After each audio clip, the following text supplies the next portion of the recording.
I've made several videos about Epstein at this point. We've covered the saga pretty exhaustively since the very, very beginning.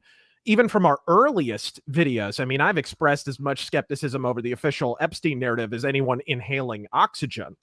You know, I mean, when you really analyze the whole situation, like, oh, what's that? Like, dude starts out as what was he, a math teacher?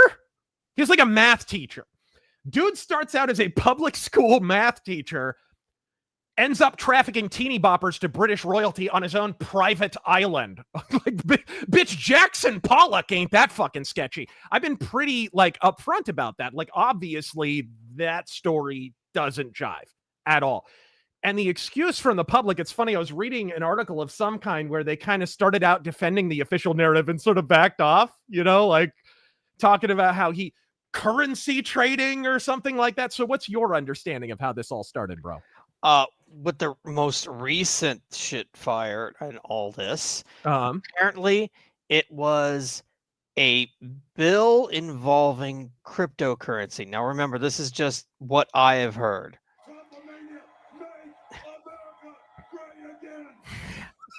So there was some bill involving cryptocurrency or what have you. Yeah. And they were voting on something, an amendment or what have you, to add the Epstein stuff to it. And that got turned down. And so the media transformed that into the Republican Party just voted no on releasing the Epstein stuff. That is what I know. Which it must be said from the very beginning, Trump greenlit the release, and I mean the beginning, first week of his or his second term of his presidency, which really should be his third term. He greenlit the release of the Epstein files.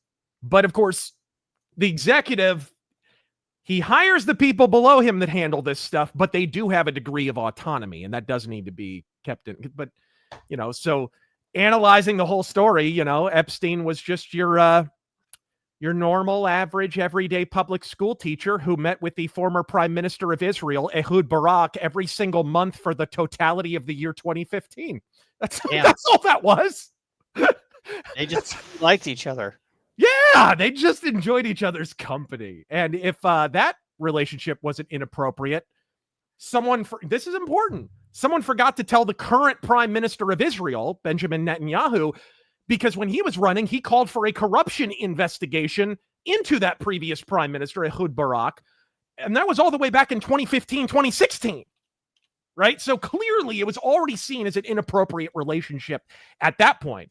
And that's without getting into Ghislaine Maxwell. Ghislaine Maxwell, she's just your normal, everyday, average billionaire heiress with intelligence ties to MI6 and a dad who, this is my favorite part, shortly after Epstein helped him hide billions from the federal government in 1991, did a Natalie Wood high dive off the side of his own yacht to his untimely death. Now, why would that be suspicious to anyone, Taryn? Don't need to bring it up. It's nothing. You live and learn. It's no big deal. So I asked you this a little bit on the last stream, like, what do you think was going on? My best assessment at this point is Mossad, MI6, some kind of double agent situation, maybe, if he had intelligence ties. My feel of the whole thing was it started out as him being a creep, getting girls to like high level people, whether it be celebrities or politicians or whatever, and that it became, you know, double agent Mossad selling blackmail shit. Yep. Like, it didn't start out that way, but they're like, hey, that guy knows shit. We need to know what he knows. It was, keep in mind, it was a former MI6 agent who helped with the Steele dossier and shit that was supposed to be used as compromat for Trump, right? There's been sketchy Brit fingerprints, Mossad fingerprints all over a lot of the attacks on Trump since pretty much the beginning. We're talking 2015, 2016 or whatever. But of course, now the big thing is it's going to cost the Republicans the midterms is the big argument. Do you see that happening? No.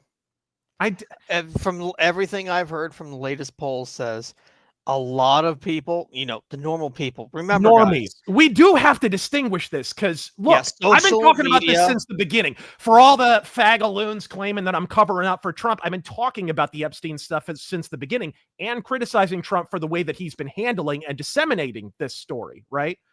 But so it's a totally different thing. But anyway, sorry, I interrupted you. Go ahead. No, we have to point this out, as people have been pointing out. Social media is not real life. Yeah. Your average person does not. We're not normies. Yeah. Does not give a fuck about any of this. Yeah, They know that Trump is fixing the country, and that's it. That's all they need to know. Yeah, exactly. I kind of see two divergent possibilities for the 2026 midterms. I see one, Republicans maybe distance themselves from Trump, as several did in 2018, 2020, and 2022. And in all likelihood, they get blown out like Ricky Martin's asshole as a result. None of which will preclude them, of course, from blaming Trump for the loss, as we learned in each one of those elections. Or possibility number two, Trump's own ostensible supporters cause the majority of MAGA to sort of circle the wagons around Trump and actually amplify his support, which is suggested by the CNN and Quinnipiac, the recent polling that shows Trump's Republican support, the support amongst his base has actually been elevated. And before you bite back with we're trusting CNN now, like, okay, but first I need you to do me a solid, cite a single solitary example of CNN overstating Trump's support. Like just one example.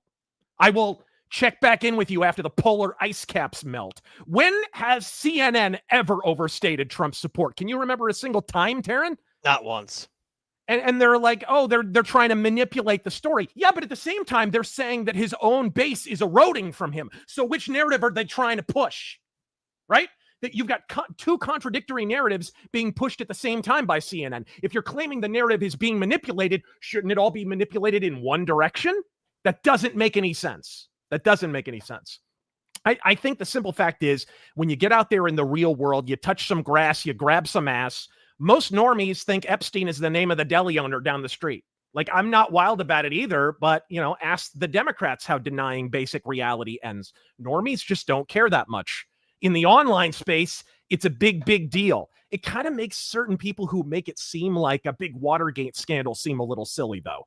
I think mostly this is just a PR blunder from Trump, in my personal opinion. Did you see the original video when he kind of replied defensively in that little, like, not quite press conference? He was trying to talk about something else. What was it? Like Ukraine, which is a whole other bubbling cauldron of bullshit too. His talk about sending weapons to Ukraine, which I'm not in accord with at all either. But so when he holds these press conferences, he expects them to be about the subject.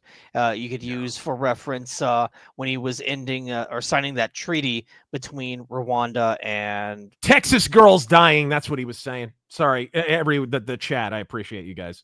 Right. Saying that. I told you all to fuck off at the beginning. I'm just joshing. Anyway, when Trump was signing that peace treaty between Rwanda and Republic of Congo, I think the reporters were trying to change the subject and be it about whatever, and he shut them down. I think there was a little bit of that. Yeah. And also, I think from his perspective, remember, guys, he's not a king. He doesn't declare a thing and it happens. Well, he can green light it, which is what he's done. But it is incumbent upon the DOJ, the FBI, I don't know what combination of agencies, to actually release the files. I suspect if we see them, they're going to be pretty damn curated. I don't know. Like, what's your read on that? I feel like we're going to get a heavily redacted, and fair enough. Like, there's probably innocent victims involved still that you'd prefer to preserve their privacy, but I think that'll be the version that we wind up seeing. Before we move on too far, I just want to conclude that sorry, I keep interrupting you. I'm an asshole. From Trump's perspective, it's over. He greenlit it. He gave permission. Everyone else is supposed to take care of this. So people asking him, hey, what about Epstein? Hey, what about Epstein? Right. Like, it's supposed to be done and over with from his perspective. Yeah. And I can sympathize with that. It's kind of like when you put out a YouTube video about one thing and then, people want to talk about something else in the comments section. Like, it's mildly irritating. I can imagine when you're the leader of the free world, that's amplified like 10,000 fold. But then, I got that sense too. And then going back to your question about, like, is it going to be like heavily curated? My guess is, yeah. I'm gonna believe that a lot of heads of state are going to be conveniently removed from that list, and they're going to say, "We're very sorry about this, but this the victims involved and blah blah." They'll hide behind the victims, which is just cowardly. Someone just said he isn't saying that though. And actually, no, there was a clip of him standing there with Bondi. It was a really awkward clip where he basically said, "No, I give her permission to release what she can that doesn't like incriminate innocent people," and what essentially saying he would okay the release of redacted Epstein related documents. That's kind of so. Just kind of address that talking point. I feel like there's a lot of obfuscation here where it's like, they're trying to say we're protecting the victims by not doing this. And people are hearing, but what about the clients though? But what about the clients? Yeah. And they're like, I think there are a lot of people here hiding behind the victims saying, yeah, you can't release the client list, it'll affect them. And, people are fighting about that. I think that's a fair criticism. I think that's absolutely a fair criticism. This is not a defense case. This is a prosecution case. You're trying to get the people who they actually trafficked to. Because Ghislaine Maxwell's in prison for what, 15 counts or something of human trafficking?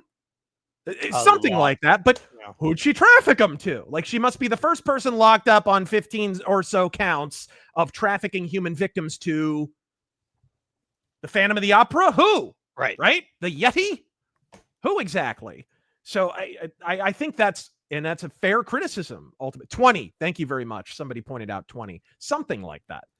So, look, Trump has handled this with the dignity of an open air prostate exam from my perspective. Like, he's just, while I have chundering just cockloads of criticism for his handling of the messaging, the statement that Trump has blocked the release of the Epstein files is not technically true, right? First off, because he doesn't really have the power to, but he did green light it already. In fact, I think we're on like green light number 3 at this point. It seems pretty clear at this point the holdup is with DOJ or FBI, which probably has something to do with the rumors of Kash Patel wanting to resign. What do you think that's about, by the way? That's been a weird one. It's been Kash, it's been Pam Bondi, well, the rumors, we have to say. Yeah. Kash, Pam Bondi, and who was the other guy? What was the third name? Bongino or something? Yeah. I don't remember exactly. But apparently there was some clashing going on. And I think it came down to Bondi or Bongino. And both have stated they don't want to leave. But there's a lot of rumors saying, like, the mishandling of this has caused a rift. Yes. And I think probably, keep in mind, though, he has no power to conceal it. But even if he did, Epstein's own lawyer has now gone on the record explicitly stating that his client, that being Jeffrey Epstein, had not a scintilla of evidence linking Trump to the list. So if you're anything other than a bloviating bullshitter like Ian Carroll or Cucker, that argument ought to fly clean out the sunroof along with Candace's weave. Okay? Just point blank. That talking point needs to go the hell away, or you do. Period. There's a lot of people bullshitting about this. And I think there's some griftery types who thought I'm noticing there's certain people who seem to credit themselves with getting Trump elected, right? In the podcast space. You noticing this? Like Cernovich at certain times has been like this. Tim Pool has kind of intimated something in that connection. Candace Owens a little bit, which Candace Owens came around the time of 2016, didn't she? Like, she came in pretty late. So I don't think she got him elected personally. She was a lib not so long before that with her little doxing website. A lot of them were. Isn't that interesting? Yeah. Yeah. Sorry, we got some super chats and I totally forgot. All right, there we go. There we go.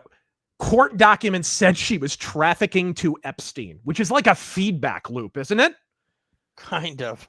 Little bit of a feedback loop. Like, oh, she was trafficking to the traffickers. Like, okay, whatever. I'm trying to frame it as he was a separate entity and that she didn't work for him. Did I send you the story about Ghislaine Maxwell's appeal? Let me see. Her appeal was rejected by the DOJ or something like that. She's appealing to the Supreme Court and they just rejected her appeal. If you could find that real quick and bring it up, I'd like to talk about that because Ghislaine Maxwell should be, for all intents and purposes, a living, breathing Epstein list. Like, we have an Epstein list and its name is Ghislaine Maxwell. No, you gave me the articles about Netanyahu, the Johnson & Johnson shit, and the Microsoft stuff. I'm going to send this to you now. Actually, here we go. I can go ahead and bring this up myself. All right. There we go. DOJ rejects Ghislaine Maxwell's appeal in Supreme Court response. The Department of Justice requested the Supreme Court on Monday dismiss Jeffrey Epstein associate Ghislaine Maxwell's appeal for her sex trafficking conviction, a decision that comes as the department has lately faced criticism for its treatment of Epstein's case files. A New York jury convicted Maxwell, 63, of 5 charges of underage sex. So 5? 5 charges? Well, that doesn't mean that's the number of victims. Whoops. That doesn't mean that's the number of victims. But 5 charges of sex trafficking and conspiracy in 2021. She was sentenced to 20 years in jail. Maxwell filed an appeal claiming that her conviction should be overturned for several reasons, including the fact that a plea agreement Epstein's... This is wild. I read this earlier.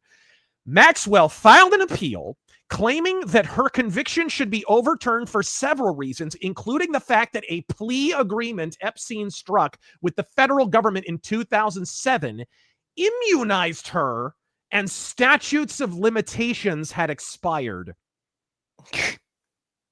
So like a technicality, bro. Wild. That is insane. The United States Court of Appeals for the Second Circuit refused to repeal, but Maxwell contended that circuit courts have given conflicting rulings about the type of immunity offered through non-prosecutorial agreements, such as the one Epstein obtained in 2007, and the Supreme Court should step in. Maxwell is serving her jail sentence in Tallahassee, Florida. It is slated to terminate in 2013. It'll terminate or she'll terminate. If Epstein is any indication. What do you make about that one? I mean, I guess, she's tried pretty much everything else. Has she tried pointing out that she's been arrested for trafficking human beings to no one at all? Has that been a defense strategy yet? It is strange because there's this article and then there's one recently about her stating, by the way, I know a lot and I'm willing to testify. Now, I did see that. I don't know if that's bullshit, but I'm willing to bet at this point she's willing to do anything to get out. Bro, she is a walking Epstein list. And to me, like, the fact that that's not coming up here and that a lot of the people who are calling Trump the diddler in chief and blah, blah, none of them mention Ghislaine Maxwell, the fact that she's in prison or the fact that she could talk at any time, and that should probably be priority number one. Everybody talking about an Epstein list, which, by the way, the Epstein list was compiled under one of the most corrupt DOJ secretaries we've ever had, Eric Holder, under Obama. So if that's a criticism that Trump has, like, Trump was always ambivalent to the authenticity of what are now colloquially called the Epstein files, principally because he was a second party witness to the investigation itself. I think in 2007, after he was apprised of the investigation, Trump banned Epstein from his hotels. He handed all evidence pertaining to his fellow Democrat donor over to the DOJ. You know, he was one of the primary people involved in that, basically. Like, he was right there. And that's pretty crazy conduct indeed, if, as so many MAGA cosplayers on social media are now alleging, the files later assembled included culpability for himself, Why would he cooperate? He would immediately lawyer up instead. He wouldn't ban him from his hotels and hand over evidence, certainly. That doesn't make a whole lot of sense. I think what might be happening here, and I think Trump is botching the messaging if this is the case. Unfortunately, all we have is speculation. I think he's seen this investigation from the outside and saw how misconducted it was and is trying to get that message out in his own way. Maybe. I don't know. What do you think about that? Because he was involved very early on in this. Yeah, he's been very upfront since the beginning, saying, like you said, he gave up all the information he had, which was very little, admittedly. Eric Holder, I would remind you guys, resigned in disgrace over multiple scandals in the DOJ, the IRS, but like he fell on his sword to protect Obama and basically avoid prosecution for himself. So this is the guy who got the ball rolling on the Epstein case. And if somebody says, sorry, go ahead. No, go ahead. Go right on. It's just, I hope people keep that in mind. I'm just going to point out that somebody in the chat said it very well. Just go after the people on the tapes. Like, you got them committing a crime on tape. Why aren't they in prison? And we know they have tapes. They took so many from the damn island and from Epstein's private residence. Yeah, I think that's part of it. It's just, okay, so $1 million question, did he kill himself or not, Taryn? Well, I wish we had some sort of... Oh, no. Granted, we have not seen like the autopsy files themselves. We haven't actually seen them with our own eyeballs. We've heard little things like the strangulation was more in line with homicide, blah, blah, blah. But it would be nice if we had some sort of videotape of... but we do, and it was apparently doctored, right? Several times. I think we talked about this on the last Razor Fist Arcade. We did. Yeah, we did. Plug. Don't plug it yet. It hasn't been uploaded. But yeah, apparently it was pieced together from a couple of different files and saved several times in Adobe Premiere. Which means it was probably chopped up. Yes. That's probably, and more importantly, I don't think it's an actual angle of his cell, right? It's just his cell block. Or cell block, which is silly. It's like if somebody robbed a Coke machine or something, and you use camera footage of a camera looking at the wall on the opposite side. Yeah. Like, oh, well, the Coke machine was in the building. You know what I mean? Like, what? No. Here's an angle of the hallway on the other side of the building. No, show me the bunk bed that he hanged himself off of, even though it was shorter than he was. Show me that. Show me how he Keith Carradined himself, or not, David Carradine, rather. Sorry, I just impugned the character of Keith Carradine, the great Wild Bill Hickok. But show me how he David Carradined himself off the side of that bunk bed, exactly. That's what we want to know. That's what we want to know. I think there have been people who have been positing this. I think they need a full press conference, like Sheriff Joe Obama birth certificate style, where they have multiple experts that show the visual aids and all that bullshit. Yeah, you'll have to redact whatever innocent names you have to, but like a full bore press conference. What do you think could ameliorate this? Again, recognizing that to normies, it's not that big a deal, but I think it's worth it to put some of his supporters at ease. Absolutely. I mean, like you said, just a full press conference, you lay it all out. And please be specific. We want nothing to do with the client, not the client, the victims. Mm-hmm. The victims, they deserve justice, but we're not bringing them into the spotlight. Just the clients. That's all we really want. Yeah. Assuming they're not still being investigated. That's, I mean, you do ultimately have to have proof more than hearsay too. That is important, especially in a post-Me Too world. Brendan Lucas, Epstein was a loser. He tried to leverage Bill Gates, and Bill Gates told him to kick sand.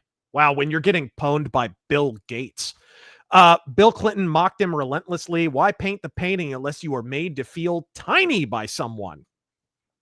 Call me crazy. It didn't seem like Epstein and Clinton had a very fractious relationship, at least not when Bill wanted to get his end wet. All right, here we go.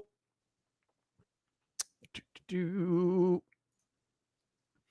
one would cover up a political silver bullet like this if they weren't implicated as well. Both parties, Trump included, obviously have visited the Mossad Island, a mask-off moment for the government.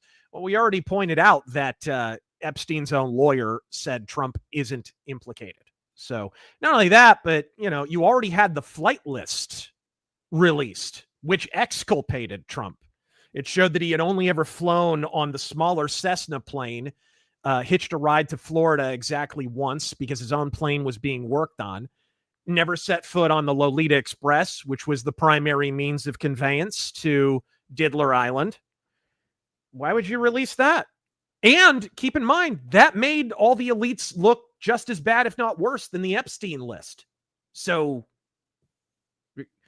if they're not releasing it because of that, because if Biden didn't release it because it would have made them look really bad, why'd they release the flight logs? This has been my consistent refrain, and nobody has satisfactorily replied to this. That doesn't make logical sense. They already made themselves look bad with the flight logs. Any thoughts on that, Tara? Actually, no. I'm going to pass on that one. Brendan Lucas, can anyone tell me who Epstein actually blackmailed? Who changed their actions after meeting Epstein? And how did Epstein's action benefit or align with the state of Israel? There's bad actors here. That's another thing. I don't see a whole lot of specifics. I see a lot of it smells bad. It does. Dude, it smells like a full diaper. I completely agree. And I've been saying that since the beginning in multiple videos that have been shared around and all that. Obviously I've been pretty consistent on this. But as for specific, we have specific names. We know Bill Gates was implicated. We know Bill Clinton, my goodness, how many times? 20 something times or something? A lot of times he went to the island. I always forget what it's called. Epstein Island. And we know some of the names involved. Bill Clinton, though, went, my understanding is, right after he got out of office, which is wild if you think about it, dude. He's just coming off the Monica Lewinsky scandal, where he almost got tried for perjury over sticking a cigar in a fat chick's hoo-hoo. And he immediately goes to Pedopat Island? What? Our elites are laughing at us. Yeah. They are just laughing at our every fumbling effort. Let's see here. The Azure Nightmare. First off, no repeat. Secondly, have you watched the videos by Tick History about Hegel and Marx? I've watched a lot of Tick History. I've watched some of his stuff on Karl Marx, but I don't think on Hegel. Third, when is Hollywood going to dry up already? I mean, they're kind of in a drying up process right now. What are they going to replace superhero movies with? Once superhero movies are totally dead, the new Superman's not even doing as well as Man of Steel, and Man of Steel was not one of the biggest superhero movies ever. I think what's finally going to crash it. What's that? Avengers Doomsday. They're still writing the third act for that movie as they're filming it. When that comes out and even Robert Downey Jr. can't save it, that I believe is going to be the beginning of the end, truly. Yeah. Brendan Lucas, what intelligence asset would get arrested twice and run a pederasty ring for around 20 years? Intelligence assets appear legitimate, quiet, and exist as long as an operation. I mean, to be fair, Epstein did appear legitimate, although he was implicated in, Maxwell and covering up the billions and all of that stuff. There was some sketchy stuff around Epstein for a long, long time. Even Trump said there's some footage from before all of the investigations where he's kind of talking about how sketchy Epstein is about. So maybe you have a little bit of a point there, but I wouldn't know enough about counterintelligence or whatever really to venture an opinion on that one way or another. All right.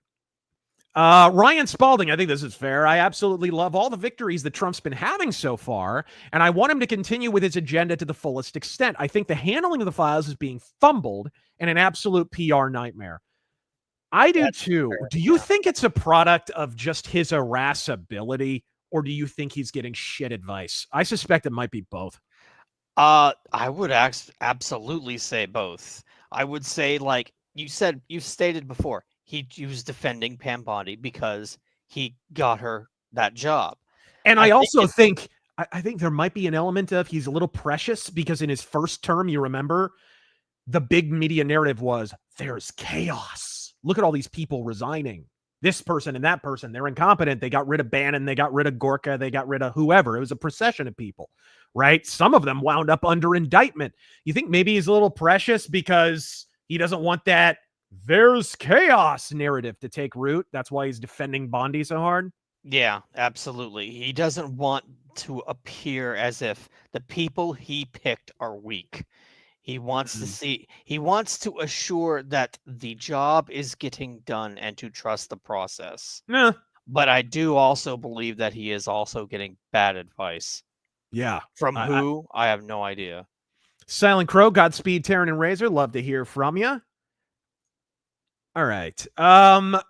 Louvre's Admira, I think the Biden DOJ ran its shredder in overtime. The Clintons are on the list. That is an element I don't hear a lot of people talk about in the whole diddler-in-chief bullshit. Do you not think over the 4 years Biden was shambling through the White House, they would have cleaned up a lot of this stuff? Like, I don't know. That's a long time for them to have access to the file, to say nothing of the years that the Obama DOJ, again, under Eric Holder, a guy who resigned in disgrace, had access to these files. I think that is important to keep in mind. Again, I think Trump has a point in that sense, that if you're asking me if I think an investigation like that under a guy like that was necessarily legitimate, if I think there's a high likelihood that there was some fraud involved in that investigation, the answer is an unmitigated fuck yes. Absolutely. I don't trust that out of hand. So if the Epstein list is indeed a product of the Eric Holder DOJ, Trump might not only have a point, he might be making a pretty strong point. But yeah, Leo, Mercenary X, everything Trump does is calculated. Everything, Godspeed. Trust the process. Bass player, regardless the optics of this or bad. Oh, they're bowling shoe ugly. He ran on transparency saying, oh, there's nothing there. And that's, saying there's nothing there isn't transparent. He needs to give Bondi a do or die ultimatum at this point. I am curious what's going on between, like, is Patel and Bondi, because this is the stuff I'm way more interested in. Is there an internecine conflict between the two where Kash Patel is full on, like, throw it all out there, and she's saying, hold the fort? Again, you gotta look through Bondi's past. Wasn't she like a Rick Scott guy in Florida and kind of ran in rhino circles? And I remember when she first got named that people weren't happy. I wasn't. I absolutely wasn't. Godspeed, Matthew Pickard. Godspeed. All right. Lord Nifty, here's something that speaks to that, which we were just talking about. I hope Trump realizes those advising him on Epstein clients and files are sabotaging him on purpose, like what happened with the swamp in his first term. I think it's a little of column A, a little column B. I think Trump has his own irascibility and defensiveness. I think there's an element of this that is 100% an unforced error on his part, but I think he's also trying to protect his own people in his own way, I think. Frog Jupiter, they underestimate my ability to trust the plan. I have the high ground, Bondi. Let's see here. Zach Clausen. Based can't believe it's either Mossad or the Saudis. What's your take on Epstein being a Saudi asset? We know Saudi Arabia's worked against Trump in the past. We know they worked against Bush before.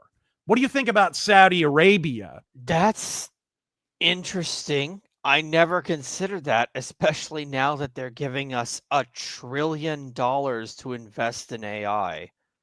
Yeah. Yeah.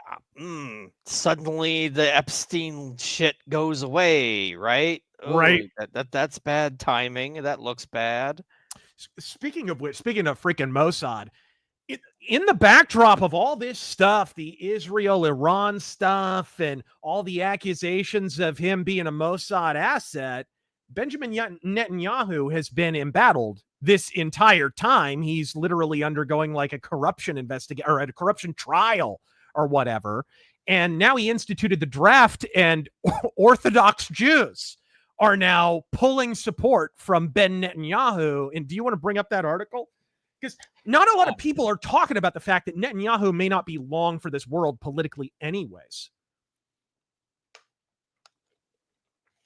Oops, sorry. Let me bring that up for you. Is that it? It should be. Yes. Sweet. Netanyahu's government fractures after ultra-Orthodox pullout over conscription. Anytime you can work pullout into a headline, I'm just saying. Yeah, practice, you know. Indeed. Spray and pray. Israeli Prime Minister Benjamin Netanyahu's government is holding on by a thread after an ultra-Orthodox party withdrew from its ruling coalition. Yeah. The United Torah Judaism Party announced on Monday evening the decision to pull its support over continued efforts to conscript ultra-Orthodox believers into the Israeli military. Judaism has like, it spans the gamut from like hardcore Orthodox to like the opposite side where they're basically just atheists in a skull cap, right? Right. It's basically like you can consider yourself a Jew and never have said a prayer to God in your entire life. So this is a bigger deal. These are basically actual Jews who are pulling support. And I would imagine they're pretty influential in a country like Israel. I can only read so much more before it wants me to subscribe. Oh, darn! But members of the party yeah. have long threatened to leave the coalition if yeshiva students were not given formalized protections from compulsory military service. So basically, they're just immune from the draft. I thought Orthodox Jews had to cut a hole in a bedsheet to fuck someone that hard. I don't know. I mean, to not serve, can't they just like sacrifice a chicken? I forget how it works. Weird. Last time Jews had a draft, I thought it was up a chimney. But anyway, so let's we're gonna go ahead and move on from that one. No, Netanyahu is it's weird. Like he's been embroiled in a corruption and bribery case that, like, weirdly enough, you almost never hear a damn thing about. Have you heard? It's weird. Even like the Juiceburg channels never talk about the fact that Netanyahu might be going to prison and shit. Like, oh God, no! I've heard nothing. Yeah. All I've ever heard is that his popularity was in the shithole, and then he bombed Iran. So, yeah. But let's see here. You want to go ahead and bring up because we did have a little bit of a hold on. Did I give you the article about the 1 million illegals? 1 million illegals. 1 million illegals. If not, I can just bring it up myself. Yeah, I don't have that. Okay, hold on. Oh my God. This stupid thing. Well, I'll just read it because I can't bring it up because it's one of those paywall things.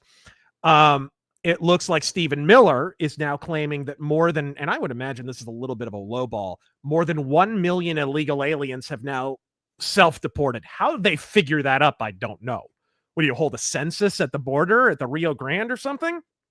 But Stephen Miller claims now more than 1 million illegal immigrants, which is what, in 7 months or something? That's not so bad.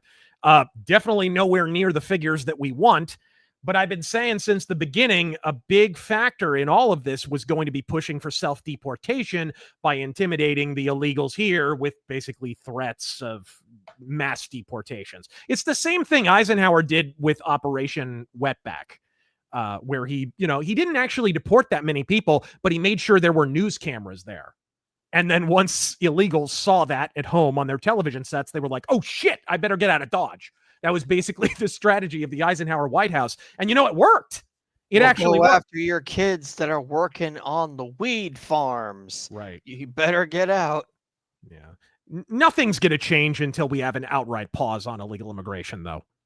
We need a pause. We had, I mean, between 1920 and 1960 or something, we basically had a complete pause on immigration. And then we had a public education system that basically, you know, it incorporated all those people culturally. It actually assimilated them. They learned how to be Americans.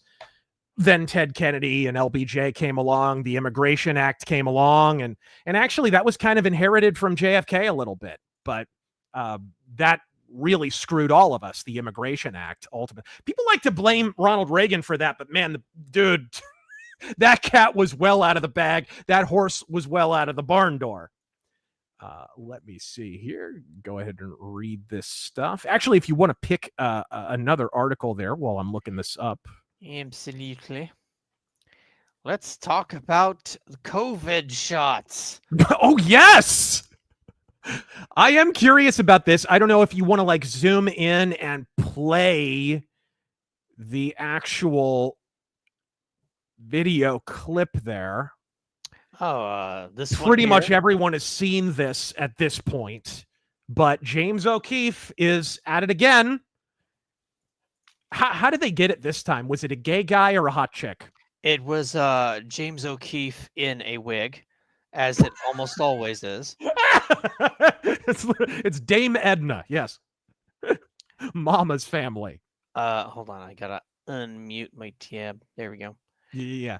Zoom all the way in and then just hit play. Oh, I can just full screen, right? Yeah. Yeah. Do you have any idea the lack of research that was done on those products? Joe Biden says that it's safe and effective, but like he didn't know. There's no proof. I mean, none of that stuff was safe and effective. People wanted it. Who gave it to them? It's like, all right, you know what? Cancer patient's going to die anyway. I'm sure somebody's going to get to that stuff eventually. This is what. Oh my gosh! And then he sits down. He's doing the Chris Hansen thing now? Go ahead and just take a seat right there. Yeah, why don't you have a seat? Have some sweet tea. Did you want me to play more or leave it there? Yeah, please play more. I'm really curious. I haven't seen the whole thing. Josh. Are you Josh Rice from Johnson & Johnson? God, look at this guy! You're going to deny your identity? Yes, sir. And you said that your vaccine was not safe and effective. You said that.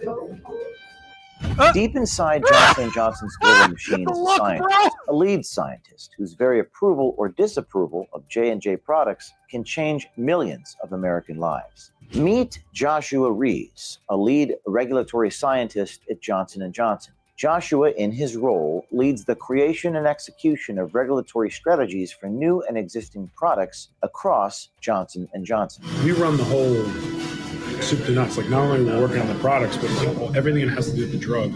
We have to make sure that you understand how to use the drug, how to be able to prescribe certain pieces of information, how to communicate that to the patient. Now, according to a Johnson & Johnson press release from December 2021, the safety and well-being of those who use the Johnson & Johnson vaccine continues to be our #1 priority.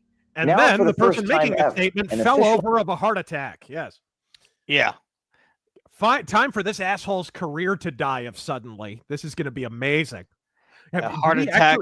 Do we actually have a follow-up? Do we know what happened to this guy? I love, by the way, that James O'Keefe's entire strategy since the beginning has been throw a pretty girl at a nerdy dude and record his conversation. And I love further that it remains completely unaltered over the past damn decade because lefties are just that big a leering retards. They're still going for it. Like, you'd think after about the 9th time a girl shows up to a coffee date holding a boom mic bouquet, the deep state would like issue a blanket ban on Starbucks or some shit. But here we are. And that looked like a frozen yogurt place. Let's see. Joshua Rees. What happened to him? Oh, to shreds, you say. Hours upon hours of incriminatory footage, and not once has the subject of one of these videos asked, hey, why is there a Canon Vixia crammed between your titties? You know what I mean? Yeah. Sad. Keep going with this, or should we read the article? Play a little bit more. I'm curious. From Johnson & Johnson admits to our hidden cameras that the Johnson & Johnson COVID vaccine was, quote, not safe and effective, unquote. And the company wanted to, quote, just throw the vaccine creation to the wind and see what happens. Unquote. Oh my God! Right. Joe Biden says that it's safe and effective, but like he didn't know. There's no proof. I mean, none of that stuff was safe and effective. If you didn't do Bro. the test, like the typical process, that's why it takes so long to get a product on the market. The typical Okay, process pause it. Is all this clinical trial test. Pause it. Just if you look like this dude, and like Cindy Crawford walks through Cindy Crawford circa 1988 walks through the door and is like, I want to date you. I want to take you out to a frozen yogurt place. Bro, is every alarm bell in that empty melon of yours not going off, bro? What is this? First, you check for a penis. Then you check for a camera. That's all I'm saying. My God in heaven.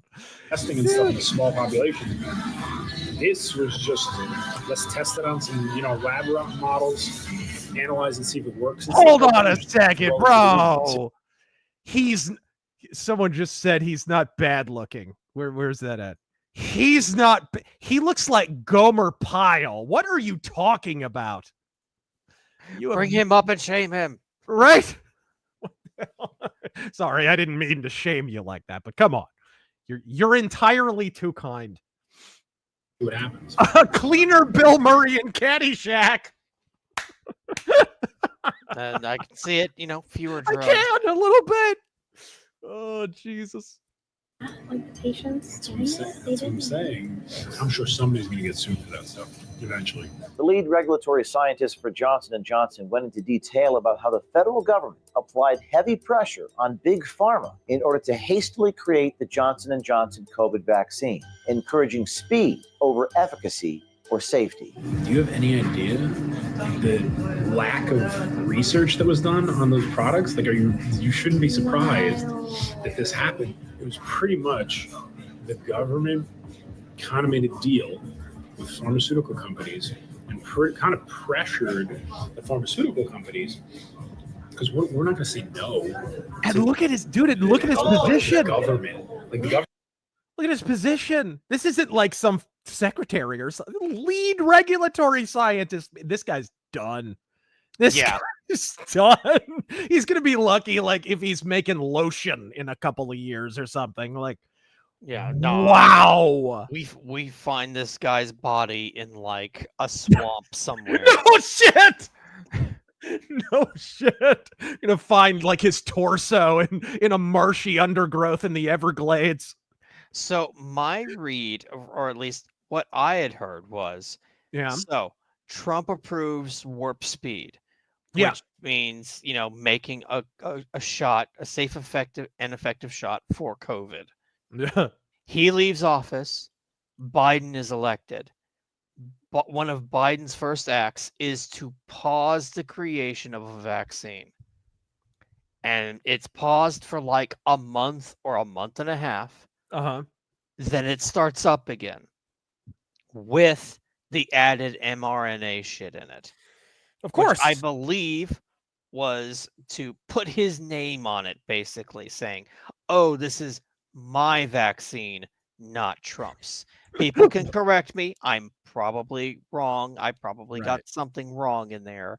But that is what I had heard. That is what I understand. What do you What was your take? Hold on a second. O'Keefe, War Goat. O'Keefe and Snowden remind us all that our national security hinges on how good a data nerdy incel has.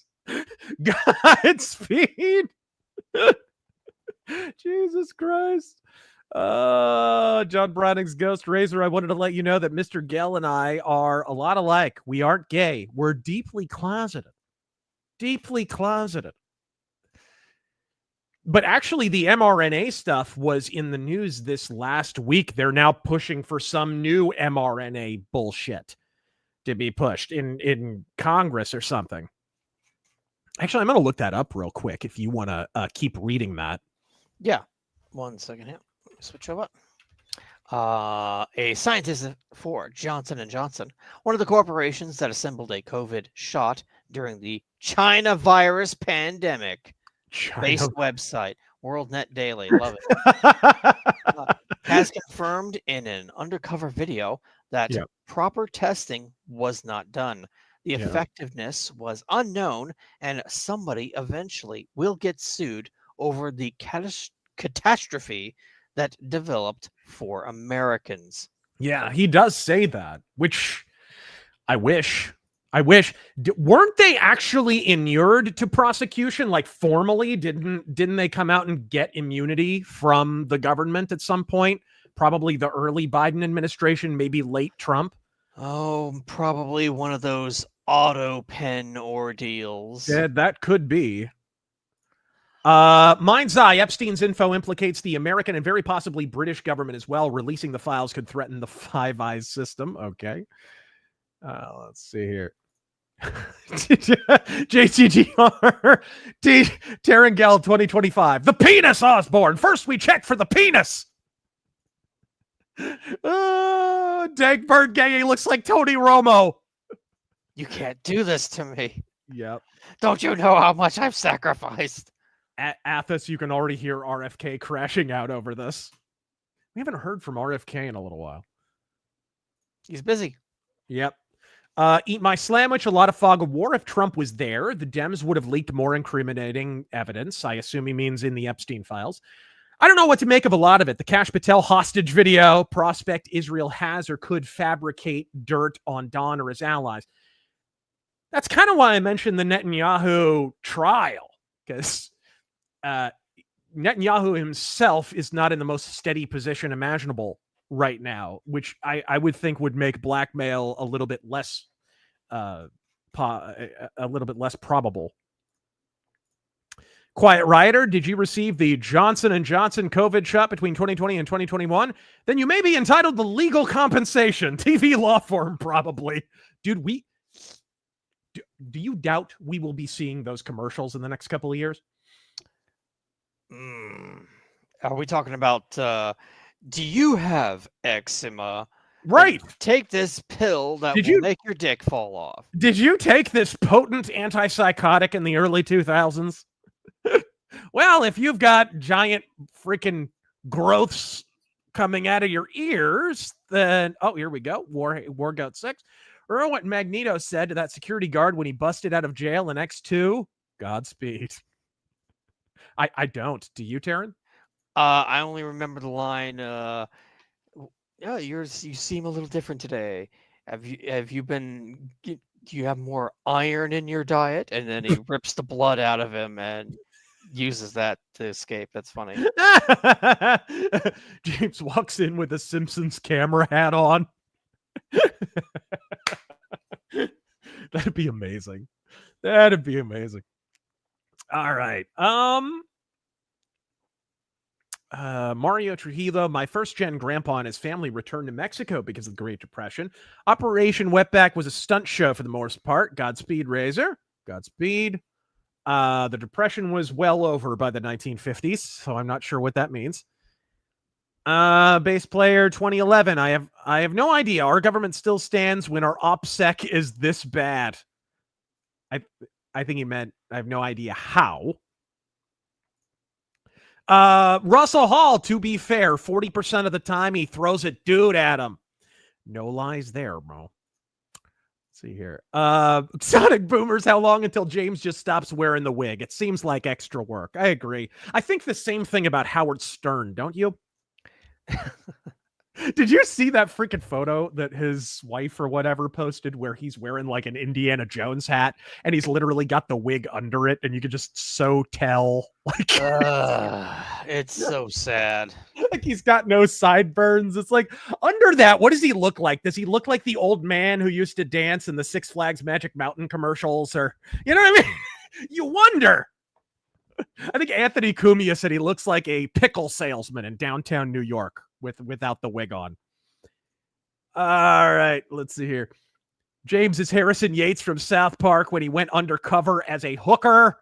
I was going to say that. I was going to say it's the fucking cop from South Park in the dress and the wig. That's James O'Keefe. Shit Lord. Jean-Luc Brunel. Google him. YouTube won't let me say his name. Oy vey. Emperor Creatine. When it comes to immigration, Howard Zinn has done more damage than anyone else, in my opinion. Godspeed. Thank you. Let's see here. Effing Around Productions. Free cell phones for illegal immigrants can be tracked and backdoored. That's one way they can know how many have self-deported. That's a good point, actually. But I don't know. Maybe. I don't think I trust the government to be that clever. Do you? No. No. Let's see here. Luke Korolovitz. I hope I got that right. My father was a lifelong Dem, Fauci defender who loved the vaccine, hated Trump. Turns out my father never went to college and died of a stroke in January. I'm sorry to hear that, actually.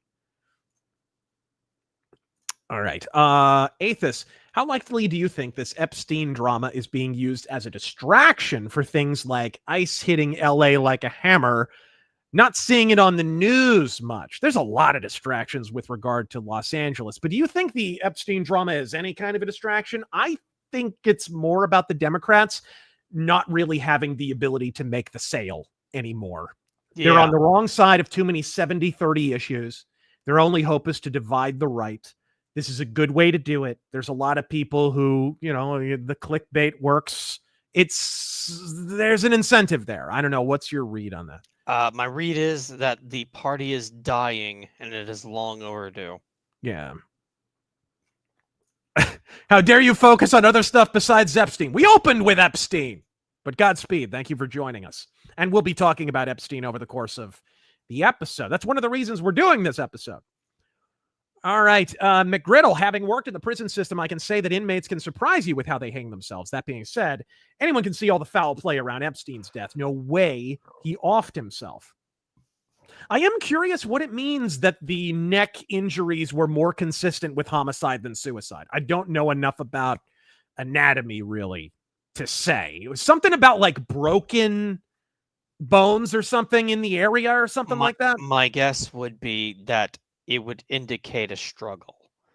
Yeah. And if he fought Did he back, have, like, defensive wounds? Did he have, if he had fought back or had struggled, it might have broken more bones in his neck or in a certain way that would indicate a struggle. Mark Fragola. Oh, here's a plot twist. The minute missing from the camera is only enough time to sneak Epstein out of jail. Now he's Elvis. He's still alive. He's being spotted at supermarkets. In Argentina. Oof. Hi, guys. Here's money to upload the 2 latest RazörForce arcades. Don't pay me for my laziness. No, it's actually been busyness. I've been very, very busy. I got that McCarthy video out, and I had to have a medical procedure and was recovering from that. It was a whole thing. So, insane. I have heard this, too, and I want to get your read on how viable this is, because I'm not sure I'm in accord with it. Trump is using this as political bait, I believe, getting his opposition to push for the info dump that will doom them in an attempt to destroy him.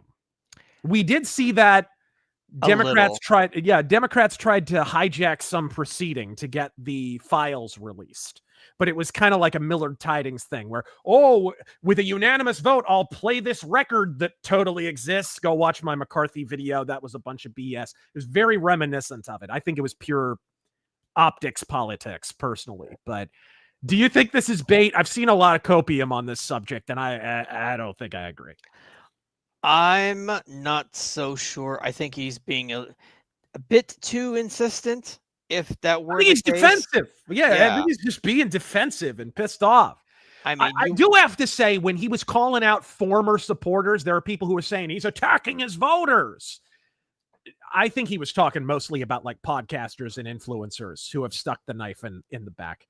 There's no real pattern of him shitting on his own voters, but he will single out people on his own side. He talked shit about Ann Coulter. He talked shit about even Elon Musk and on and on and on. I think that was more about the influencers personally. What do you think? No.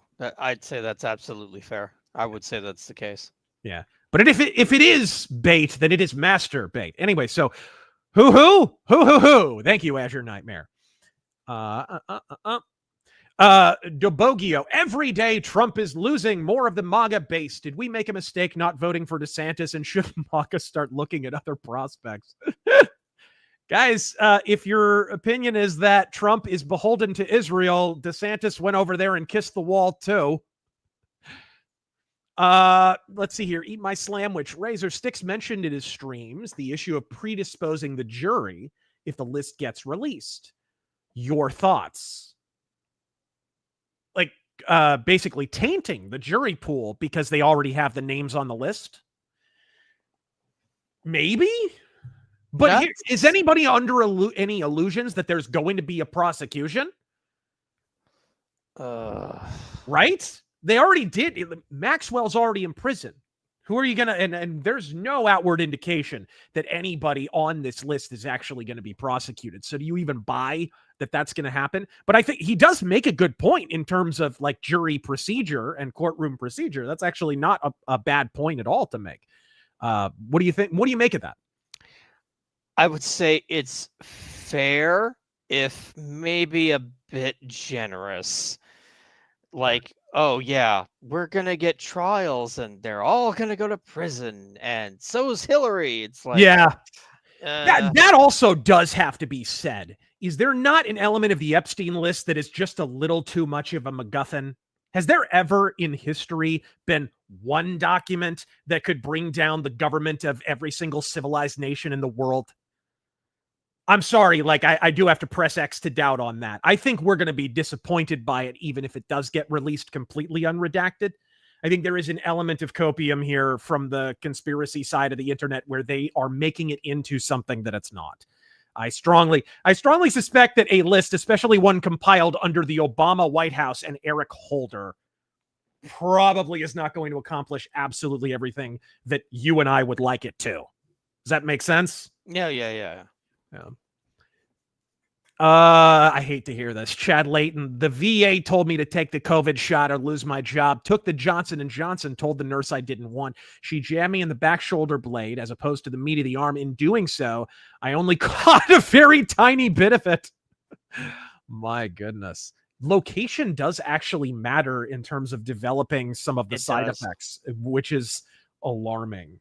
I know someone who wound up getting cancer and they got it on the side that they got the injection. Isn't that interesting? Crazy. That is absolute insane. And their whole family too. They all got, I told you about this.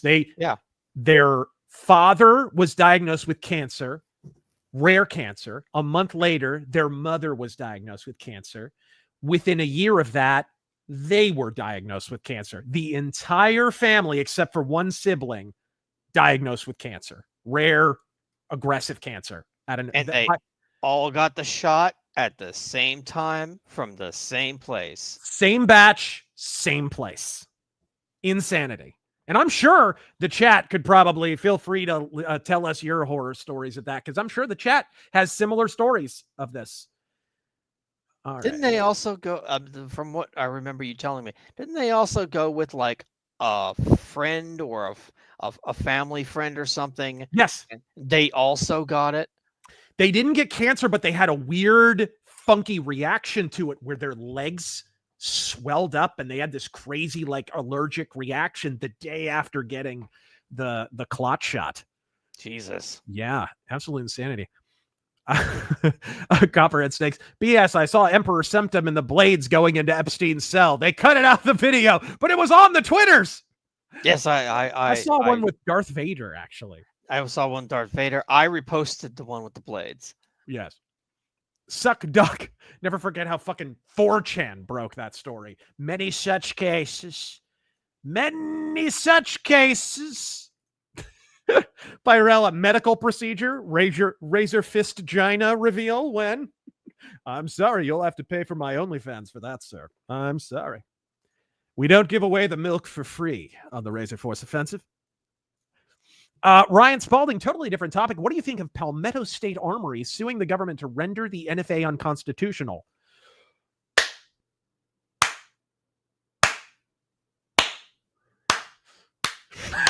Since there's no tax on SPRs and suppressors, the NFA registry is illegal. It's already illegal. It was illegal from the very beginning, for crying out loud. It's the only element of the prohibition era that has yet to be rescinded. All right. Logan Bergman, I lost a coworker to the shot. He was in his 50s. Do you mind going over some of these super chats, actually, Taryn? I forgot you can do that too. Actually, I cannot. I mean, I can read You them. can go through the starred list.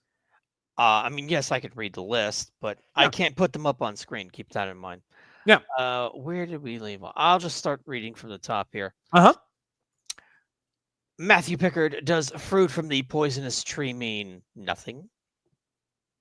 What? I don't know. Lord Nifty, I hope Trump realizes those advise him on Epstein. You already read that one. Actually, you might need to refresh your star list there. I don't know how. I remove. Some of those I already read. I cannot do that without refreshing the entire stream page. Okay. Never mind. Then maybe I'll. Yeah. Okay. Let's see here. Dick Enormous says, "Thank God for this stream. I just found out my kitty Con has lung cancer. I'm sorry. And a few weeks left. Tell your pets you love them today, gents." I hate to hear that.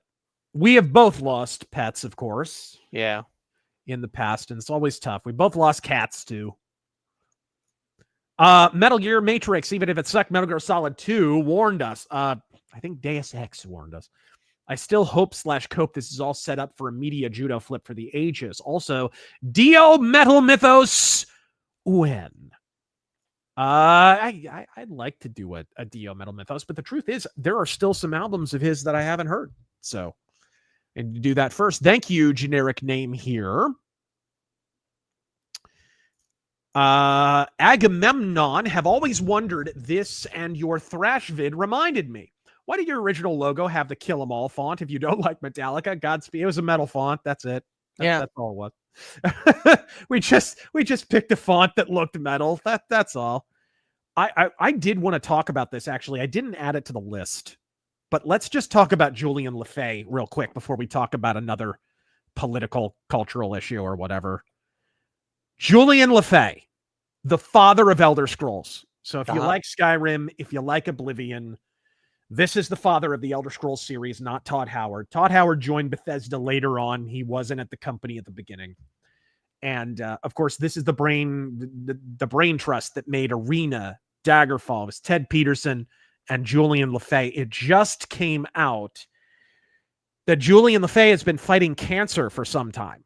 Oh. He has been involved in the development of the Wayward Realms game. He has still been working through all this, although in an admittedly reduced regard, but he just decided to resign, step aside to be with his family because apparently Julian Lefay is now in the latter stages of his cancer fight and doesn't have much time left. Jesus. So I guess maybe we'll just talk, just as a little aside for this heavy episode, talking about Epstein conspiracies and Mossad and MI6 and the Saudi crown and everything. You know, let's talk some Elder Scrolls memories and some of the DNA of Julian Lefay. Because let's be real, like Julian Lefay is like the core designer who made Elder Scrolls work. Do sandbox RPGs exist without Arena and Daggerfall? Do they exist? Do you have Skyrim? Do you have Elden Ring without Julian Lefay and the early Elder Scrolls games? Not to the extent that we have them today. I mean, somebody can imagine it, but I think we don't have the progress that we have today without him. Yeah. And he was a wunderkind of coding. That was really his claim to fame. Like he was the guy who came up with kind of the algorithm and the random generation and stuff that made the size and scope of Arena and Daggerfall possible. Daggerfall, of course, has a game world that is the literal 1-to-1 size of Great Britain. Today, we have games with an open world. Your character can run across in 20 minutes. Yeah. And we call that a big open world. Daggerfall, you can run across there's a whole YouTube channel where a guy, all he does is run across the game world of Daggerfall in real time. That's all he does. Video after video, hour after hour. I hope he has like a program to do that, because the guy's got to go insane otherwise. But that's how big the game world of Daggerfall is. And that's because of Julian Lefay's coding genius. And I was looking forward to seeing what he could do with modern technology and modern graphics on Wayward Realms. Apparently, he has given kind of directives to the game devs, you know, whatever. They're going to try and carry on that legacy. They know the kind of game he wants to make and how to make it. But of course, if you play Skyrim, if you play Oblivion, and you encounter the god or the altar of Julianos, we've all encountered that if we played Oblivion or Skyrim or Morrowind. It's named after Julian Lefay. He will be immortalized in Elder Scrolls forever for that reason. But let's talk about, like, what was your first experience with Elder Scrolls? Well, I did not have a PC way back when. Mm-hmm. My first experience was seeing the reveal trailer for Oblivion and watching those logs crush that goblin. And yeah. My jaw just being on the floor. Like, graphics and like physics can do this in video games? Oh yeah, the ragdoll physics in Oblivion were a big deal at the time. You remember that? Yeah. Like, oh, you kill an enemy and their body rolls down the hill. That was a big deal at the time. Yeah, because I mean, that takes a lot of computing power. You couldn't do that before. Yeah. Yeah. What about you? Talk about your first experience with it. I need to be muted here just for a little bit. Yeah, I was homesick from school, and I had gotten a disc of Daggerfall from like a jock friend of mine. A jock, like a football player. And he had seen me playing Thief and said, that looks like Daggerfall. You should play that. And so I finally got around to playing Daggerfall one day, homesick from school. Popped it in, installed it, funky DOS stuff. I'm like, what is this? And then all of a sudden I'm plopped into a dungeon. And I tried to figure out how to get out. You know how it is with Privateer's Hold in Daggerfall. You're kind of feeling your way out. How do you get out of this dungeon? And it takes time. You have to kind of memorize it. Now I could get out of Privateer's Hold in my sleep, right? On the highest difficulty. It doesn't even matter. But I finally get out. And all of a sudden I'm out in a rolling countryside. And I'm like, oh, I thought it was just a dungeon game. So this is the game? Running around the countryside? Okay. So I'm fumbling around. I notice the map key is not M for some reason. And I'm messing around my keyboard. I find it. I accidentally hit W, and boom, I suddenly have an overworld map. And there's a country flashing, a landmass flashing. I'm like, oh, that must be where I am, but I have no sense of scale, right? So I click on it, and all of a sudden, there's all these dots everywhere. Dots and dots and dots everywhere. And I kind of hover over one and a little name pops up. And I'm like, gradually I realize these are cities. These are towns. And there's hundreds of them. Every single one is a town. Every single one is a dungeon. Every single one. And I don't know about fast travel. Guys, there was a time in gaming where we did not have fast travel. The concept of fast travel was a new thing. So I just start running. I pick a direction. I'm like, okay, I need to be aimed south. I'm just going to start running. And I ran. And I ran. I ran so far out. No, I kept running. I kept running. And I'm just like waiting to get to the town. And I'm waiting. And I'm waiting. And like 20 minutes have gone by. And I still haven't gotten to the town. And I checked the freaking map. And it shows that I've moved, but not by much. And I suddenly realized in that moment, this is not a game. They have created like a fantasy life simulator. I am running in real time from one town to another. And I have to tell you guys, from the moment I got into that town and, accidentally kill someone, and then all of a sudden the guards show up and arrest me, and I have the option to plead guilty or innocent. I wish that was still in the Elder Scrolls games. I love that feature. And then once I pleaded innocent, I think you have an option to lie or debate and all that stuff. Like, from that moment, I could never look at gaming the same way again. My standards for gaming changed completely. And I got to be honest, I don't know that any RPG, even later Elder Scrolls games, has given me that feeling since. And Daggerfall really is a Julian Lefay game. Like, it is his magnum opus. People forget Daggerfall was a big success at the time. It won all kinds of Game of the Year awards. It is not an obscure game at all. It's just that Morrowind was that much bigger. And then Oblivion was that much bigger than Morrowind. And Elder Scrolls is a rare case where every game in the series has just gotten bigger, but Arena was huge. It won Game of the Year awards. Daggerfall was even bigger than that, won Game of the Year awards.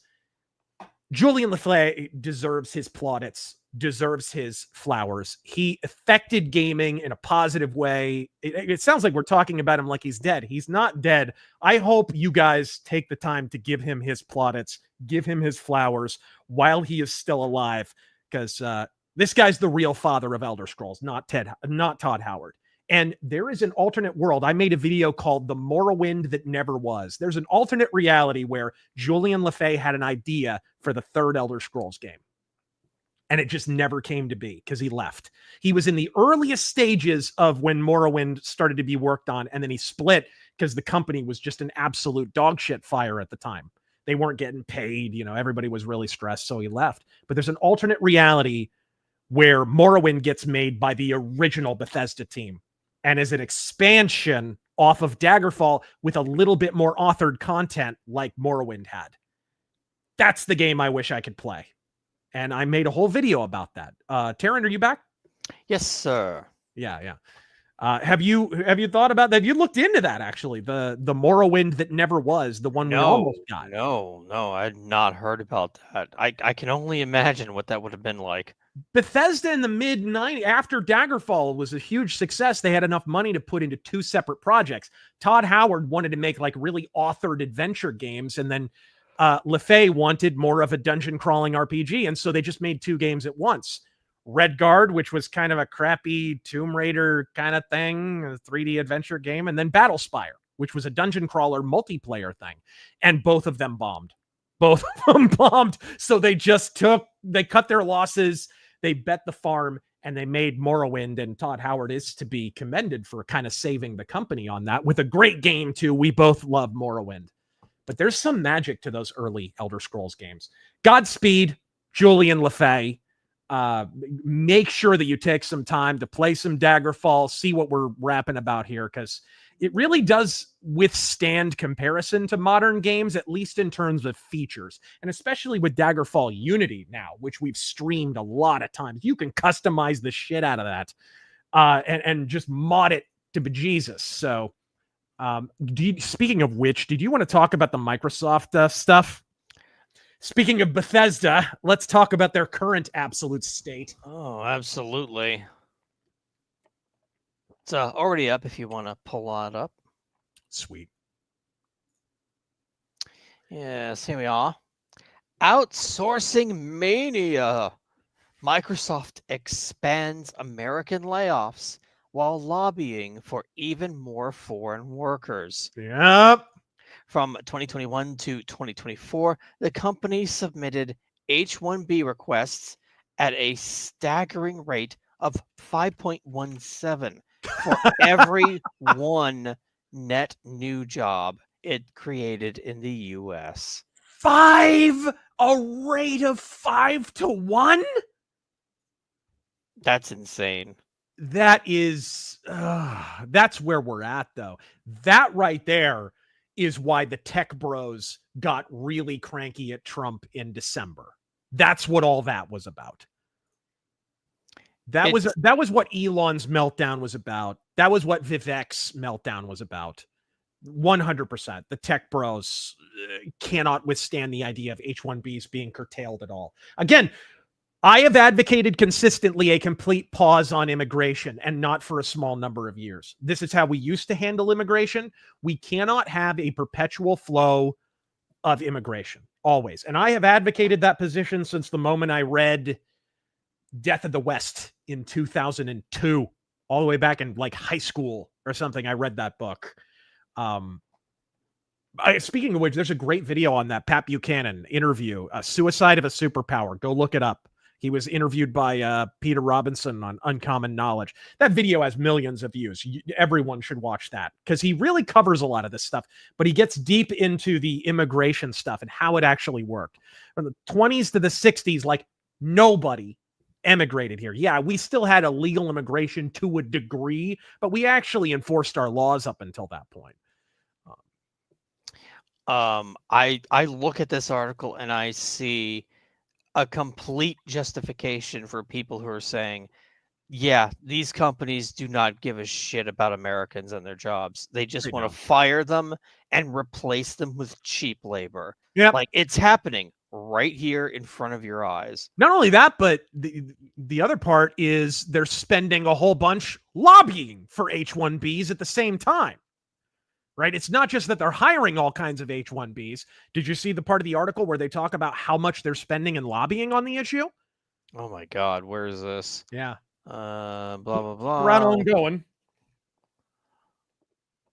Let's start down here. Uh-huh. As its new fiscal year began in July 1st, Microsoft confirmed an additional 9,000 would be laid off company-wide, including 830 cuts in Washington state. Combined with earlier waves in May and June, Microsoft has now laid off more than 15,000 workers since spring, including more than 3,100 in Washington, home to its Redmond headquarters. Yeah. Although the company previously stated the cuts were meant to flatten management. Publicly available data shows that only 17% of impacted roles in Redmond were classified as managerial. Well, don't that beat all? Don't that beat all? Oh, here we go. There's the part about lobbying. There we are. Lobbying for immigration reforms during workforce reductions. While these layoffs were unfolding publicly, another lesser-known development was playing out in Washington, D.C. Yeah. In April, just weeks before the May layoffs began, Microsoft filed a federal lobbying disclosure reporting $2.35 million in lobbying expenditures. Much of it's directed at the Federal Department of Labor and the Department of Homeland Security. Oh, that's interesting. Lobbying the Department of Homeland Security, bro. Does that mean I can lobby Bill Gates to wear a bra for his great big floppy retiree tits? Among the listed priorities, high-skilled immigration reforms, a long-standing policy goal often associated with expanding access to H-1B visa programs. High-skilled immigration reforms. What, cleaning a Slurpee machine is fucking high skill? Anyway, sorry. That actually reminds me of something. You ever see that when this first came up? Did you ever see that list that leaked of H-1B visa? Oh yeah, it's an absolute fallacy to say they're high-skilled labor. Like, I think strippers were on that damn list. Yeah. This is the problem with the Massies and the Rand Pauls and shit who claim that this is all about free trade. There's nothing free trade. There's nothing open market about importing labor from closed markets where they allow people to work for pennies on the dollar. There's nothing free or open about that. One of the parties is not operating in good faith.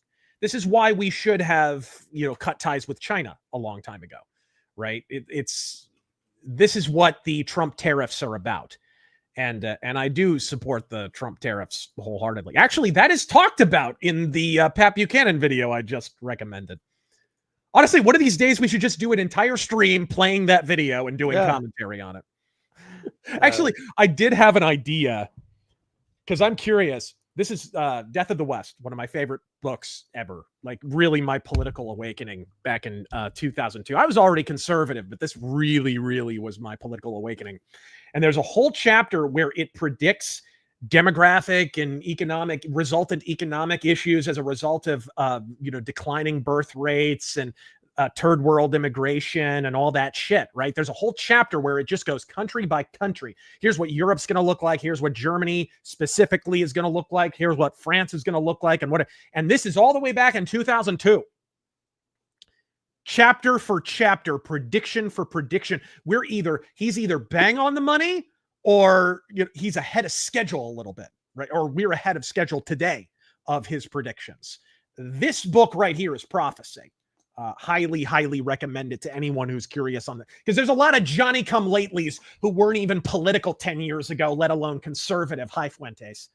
And they love to recite talking points from this book that I read 20 years ago and that any halfway decent conservative should have read 20 years ago and was advocating positions from it. And it's really, really easy to latch onto that tit now that it's popular. But some of us were actually taking heat 20 years ago for talking about some of this shit. Keep going. Look at that table, dude. All right. Let's see. This is not a new strategy for Microsoft. In 2023, the company filed Federal WARN Act, that's Worker Adjustment and Retraining Notification Notices, disclosing 3,426 layoffs across its California and Washington offices. Yeah. During the same period, Microsoft requested 14,020 H-1B visa workers, plus another 708 through third-party staffing firms. They're firing people and then immediately asking for help from foreign entities. Yep. And you look at it and all the shit rolls downhill. Look what's going on with Xbox, bro. Mm-hmm. I mean, we just got the news about Perfect Dark, which looked like it was pretty far along, right? That whole thing got shit canned. I mean, across the board, dude, for years and years and years, Microsoft's entire strategy was being acquisitive of developers. Microsoft bought about every video game developer on Earth and then fucked them up harder than Mickey Rourke in an Amsterdam crack house. Like just one after another after another. Look at Starfield. That was the first thing Bethesda shit out after they were purchased by Microsoft. How did that go? Right? The most famous thing about that is Az's rant about it. You're so fucking boring.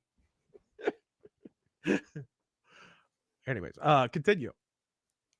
The company also spent $5.09 million lobbying in 2023, $4.25 million of which was aimed directly at the Departments of Labor and Homeland Security on issues related to high-skill immigration and immigration reform.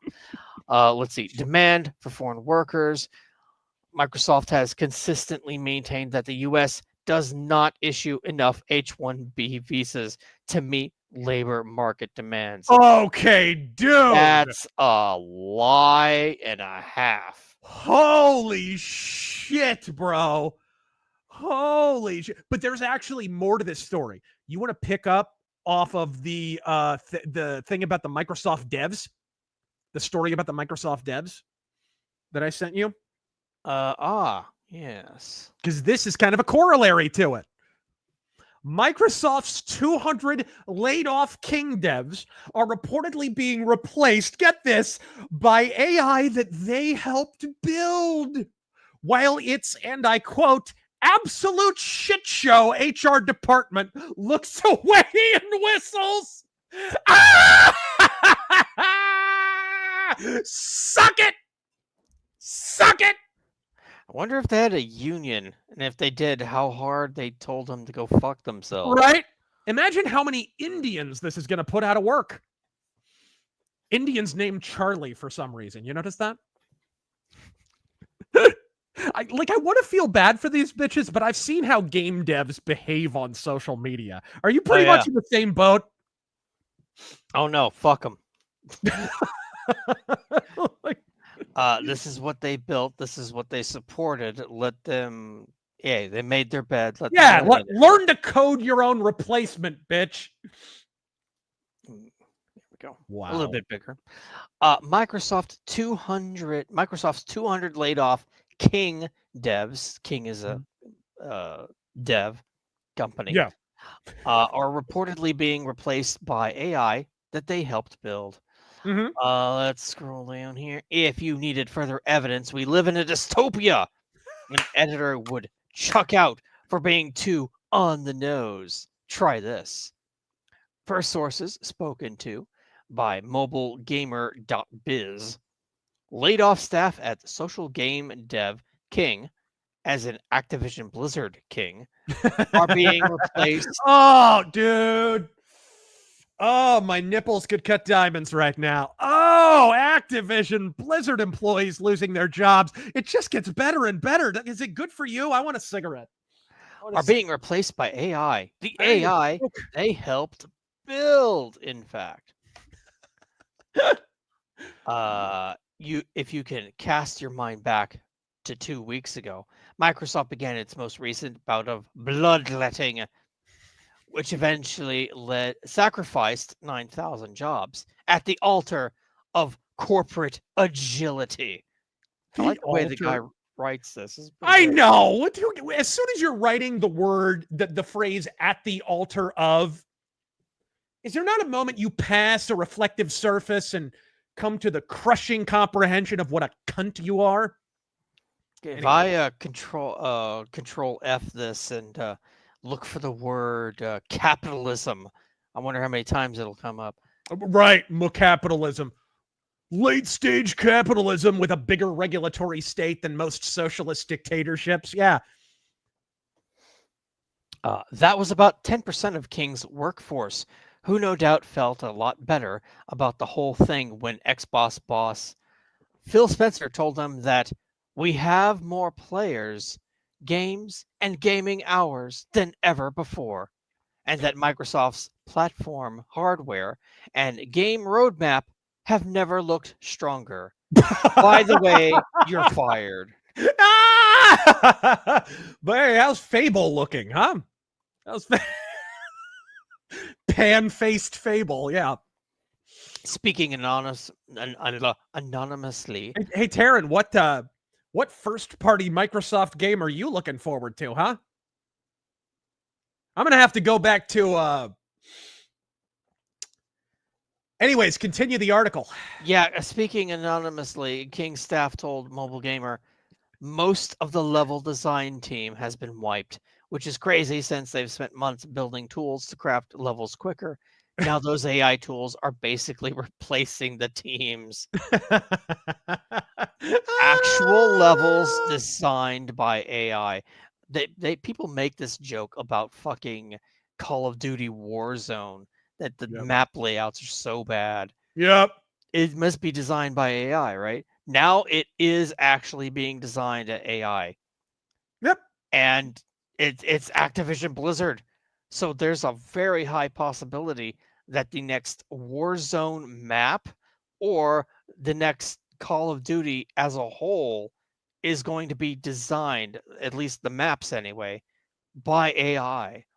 Right. That's fucking crazy. Nocturnal Observer pointed out H-1B is not a high-skill O-1 visas are. Thank you. Oh, here's an interesting moment. I work in tech. I spend far more time fixing things that the Indian team or H-1Bs broke than I do making improvements of my own. They've strangled us. Interesting. This source continues, the copywriting team is completely removing people since we now have AI tools that those individuals have been creating. Pardon me, I was sneezing. The fact AI tools are replacing people is absolutely disgusting. Disgusting, said the source. Yeah. But it's all about efficiency and profits, even though the company is doing great overall.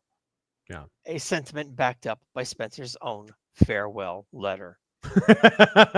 You know, the company's doing great when he's writing farewell letters. Amazing. How on earth did Microsoft get to this point after, like in 2005, 6, 7, they were pretty much running the industry. The Wii overtook them, but they were still doing great. 08, 09, 2010 just slowly bled them dry. When that gaming crash that no one wants to admit was a gaming crash in 2008, when that hit, it was like it took Microsoft with it. They've been fucking up ever since. And the Xbox One, I mean, we all know what happened with the Xbox One, but I think they were fucking up even before that. What do you put the original missteps down to for Microsoft? Right around Mass Effect 2. Oh yeah, like 2010, 2009, 2010, something like that. Yeah, because you could start to see it there.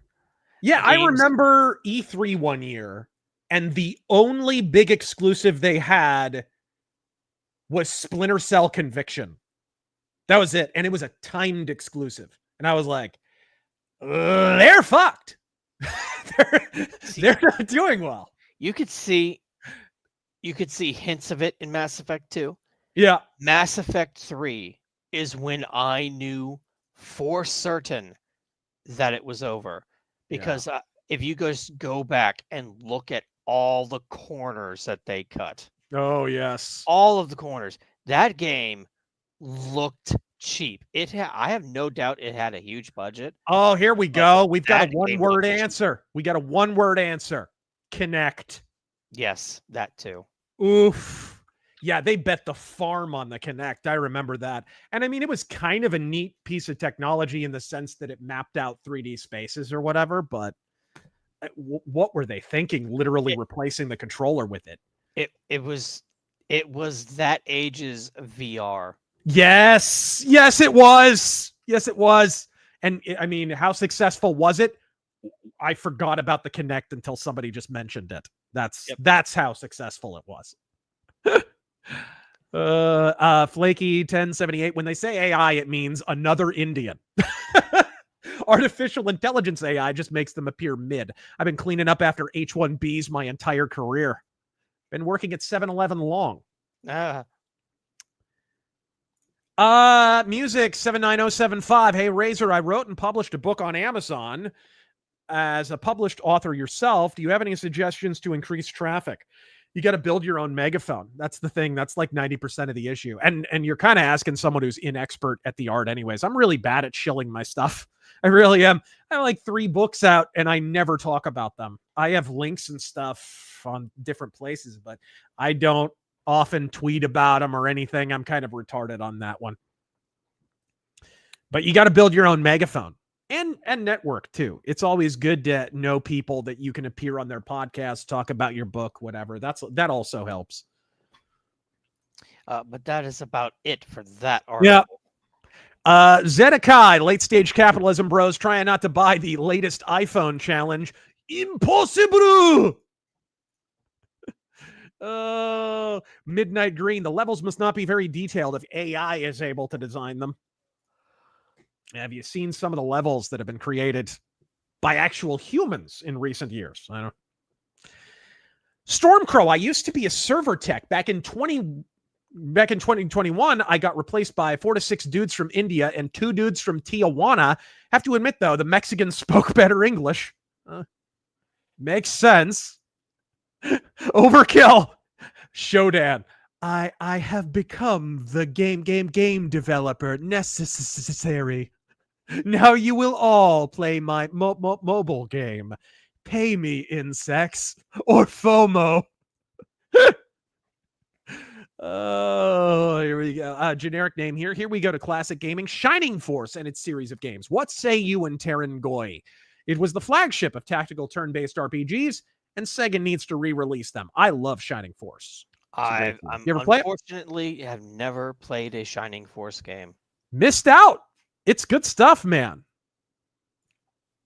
Bass player, you bring up the Kinset, the Kinect, but do you remember the iToy circa 2003? Oh, man, that was Sony trying to play catch up to something that would never work out. What a waste of money.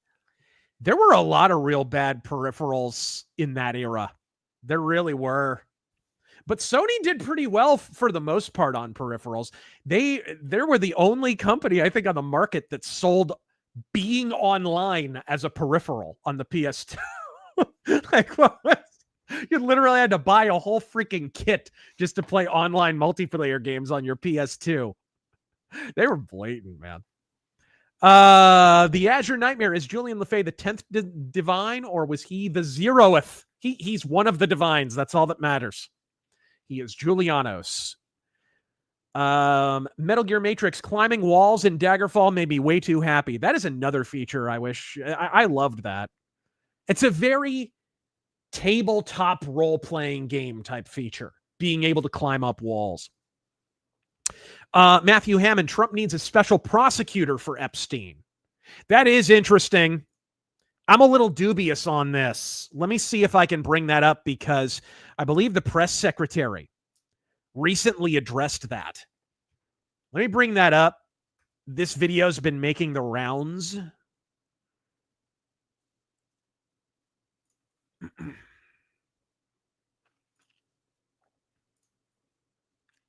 Let me bring this down and then share screen. There we go. This one right here. Right here. The president said that he floated the idea of a special prosecutor in the Epstein case.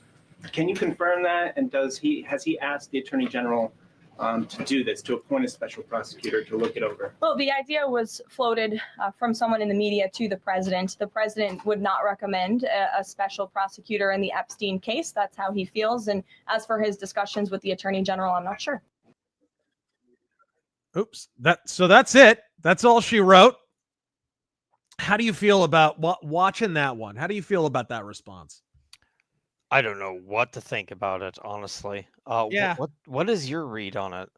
Maybe he's still trying to run interference for Bondi a little bit. Oh, she's up to the task. She's totally fine. I think that might be an element of it. I don't think I agree with that one. But again, I think the messaging all around this has been really fumbling.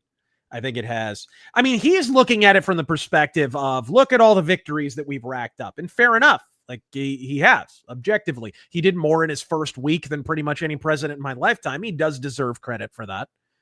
But this was still a wish list item for all of his supporters. He didn't campaign on it, to be fair, but he didn't rule out the possibility of releasing it. And I think it's fair to want to put pressure on Trump to release it. It is not fair to accuse him of saying he would release it and then not doing it, because he never promised to release it, but he should. And I disagree with it not being released. I just think in general, like the whole thing has been mishandled from a PR standpoint, pretty much from word go when all this bullshit started a week or two ago. Yeah, that's absolutely fair. All right, here we go. Eric the Red Terran, you know good and well the big news of the week is that you got a new Grock waifu. Is it weird that ever since I've gotten an X account, or I've started my X account, I haven't touched Grock once? Yeah. Like, I haven't asked it anything. Like, I haven't tried like any of the AI stuff at all. Does it happen to have anything to do with the fact that it's shit? Maybe a factor. Well, it depends on what week, I suppose you ask it. What version of Grock are we on? Yeah. Is it still calling itself Mecha Hitler? Well, did you see the picture of, I was like, generate me a photo of Jesus with the turning the water into wine or whatever, right? And it gives me a photo of a hot pink cat in a Jesus robe surrounded by hot pink cats that I guess are supposed to be Jesus's disciple. Grock went completely insane with this image prompt. I don't even know. Weird. It's AI's the future, everyone. It's the future. It's the future. God, I'm the only one who remembers that. Right. 3D TVs. Remember that? I still remember the panel discussion on game failures. You remember that one? Oh, where my God. Jeff Keighley sat there and some hipster broad and some video game developer and Michael Pachter, and they were sitting there all talking about how that's it. 3D TVs will never go back. Gaming will be 3D from here on out. It was like 2012. Jeff Keighley's such a damn clown. Jesus. I guess when you're the heir to the IMAX fortune, you can just piss your money away on game awards that never make any money or draw viewers. Night Shift, Trump is on the list, just like the Clintons, Obama, and Biden. Deal with it, sheeple. And why wasn't he on the flight logs? I have yet to hear a compelling response for that. But does it shock? I don't know what that means. Connect. I think the Epstein list is on Bondi's desk. Pondi's desk was altered by the Dems to make it just the GOP. Now they want the list released. Why would they want that now? I think there's a better question. Why wouldn't they release it before? Especially when they were staring down the barrel of Trump in 2 separate election cycles. one where they did lose and one where they probably lost but rigged the election so they wouldn't? I mean, 4 to 5. 4 to 5. I think that's a fair question to ask. Taco Man, Randy Savage, Stephen Hawking, Madonna, and Dalai Lama are also on the Epstein list. Madonna? Dilly Bod, the day you go on Tim Pool's and show and tell him what for will be the day I die happy. I think I was invited once and told him to kick rocks. I am not a fan. Let's see here. Generic name here. Forgot to comment. How do you feel about Thomas Sowell as an economist and a philosopher? I like Thomas Sowell. Generally, I don't agree with him on absolutely everything. He had a surprisingly nuanced take on the tariffs recently, where a lot of lulberts were really melting down about the tariffs. He opposed them on principled grounds, but he also said, you know, if he's only using them to sort of pressure trading partners to get more equitable arrangements, then I don't oppose them. And that was surprising to hear. But the fact that Thomas Sowell was mature enough to say that and Rand Paul and Thomas Massie weren't tells you a lot about Thomas Massie and Rand Paul, frankly. And it's one of the reasons I respect Thomas Sowell and don't respect Massie or Rand Paul much these days. Also, Trump needs to slam this thing through. Longer the wait, more suspicious he looks. I agree. I think my proposal has been full-on press conference. If you've ever watched the Sheriff Joe Obama birth certificate press conference, which it was buried by the media, but it was very well done. He got 2 independent document experts who were both liberals, by the way. They were Obama supporters, but they all had to agree Obama's birth certificate was photoshopped from a Hawaiian woman's. And they showed a bunch of points of fraud. And boy, that story was buried by the press because Joe had already lost his election. He had already lost his re-election against Sheriff Penzone. So he basically was just getting that out at the end before he had to leave office. But I would love to see a press conference in that style. It was long enough that it made all the points it needed to. It was like an hour long, maybe a little bit longer than that. It had visual aids. It explained everything. Dude, do that for the Epstein list. And I think it'll go a long way toward quenching this fire, personally. Let's see here. Lee Kindler, my favorite part of the Epstein dilemma is all the Lulbertarians acting like they give a shit. When did they mention Epstein before last week?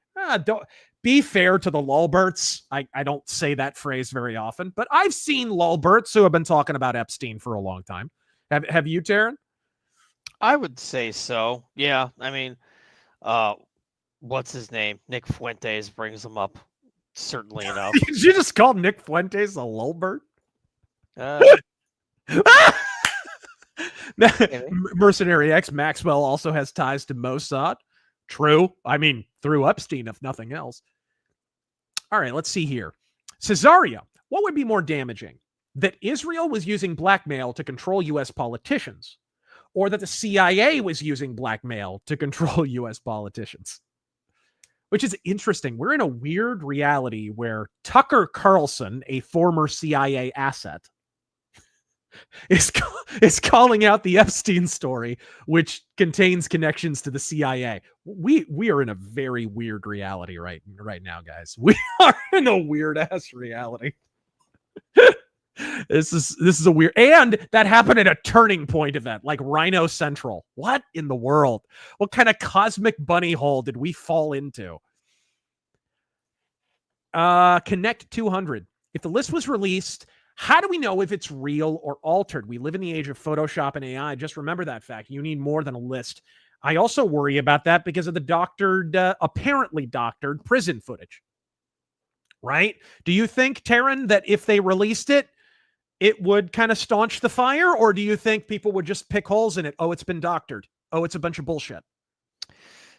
You talking about the list or the video? Yeah, I think there are certain people on the conspiratorial side of the internet who will never be satisfied, even if they see every single name on the list. Oh, absolutely. They'll say something's been altered and, whatnot. But that is not arguing for it not being released, by the way. I've repeatedly argued over the course of this. I would like it released. And I think we want everything released. Both Razör and I are for full disclosure across the board. Yep. I mean, I just did a video about Joseph McCarthy.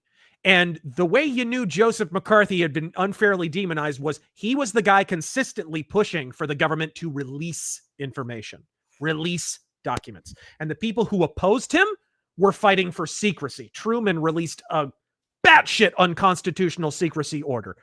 Ditto for freaking Eisenhower, right? The people who opposed him were for continued government secrecy. That's a good indication that someone is the asshole in a situation. Sorry, I kind of cut you off there. Did you have any more to that thought? No, I was just finishing. Like, we've both been consistent that we want everything released. And if they did release the list, people would poke holes in it. But what was your question again? Would it be edited heavily, or would people suspect that it had been doctored? Oh, absolutely. Of course. Yeah.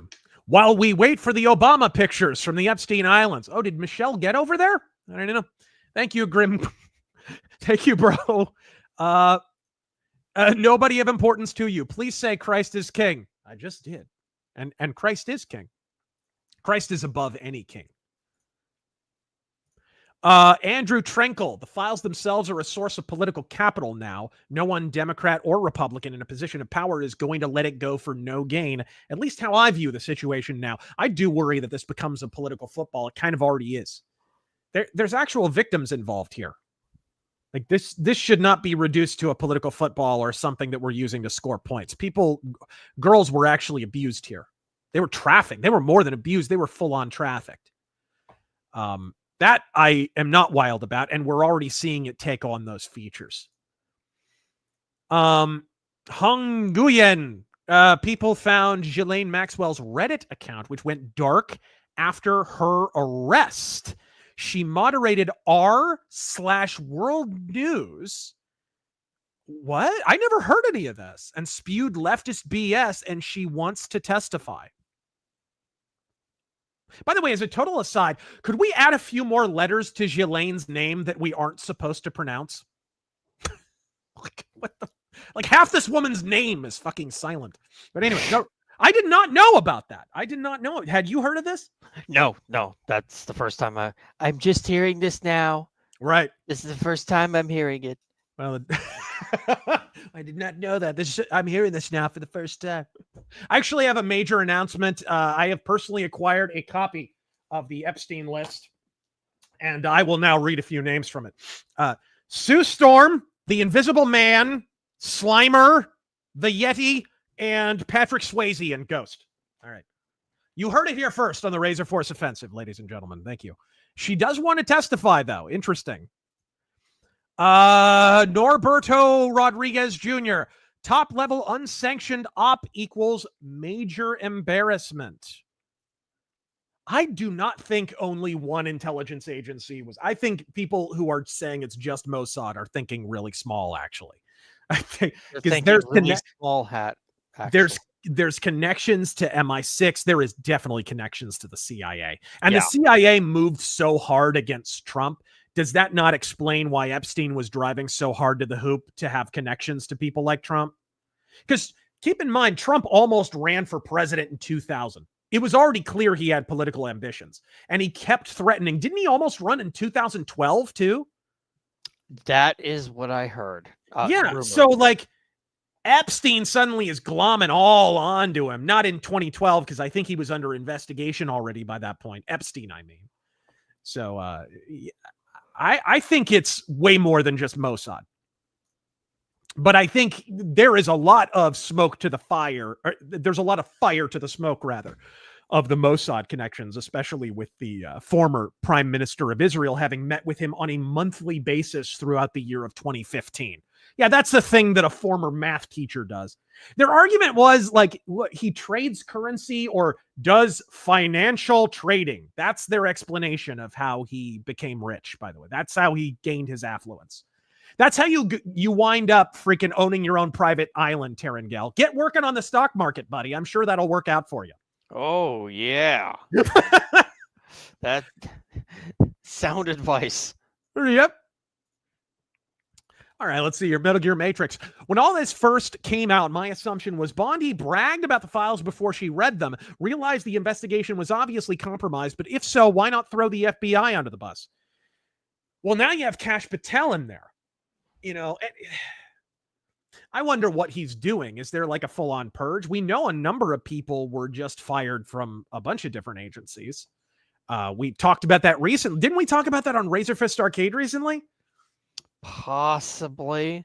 The only recent news I can remember is we just got permission, or rather, the Supreme Court just gave permission to dismantle the Department of Education. Yep.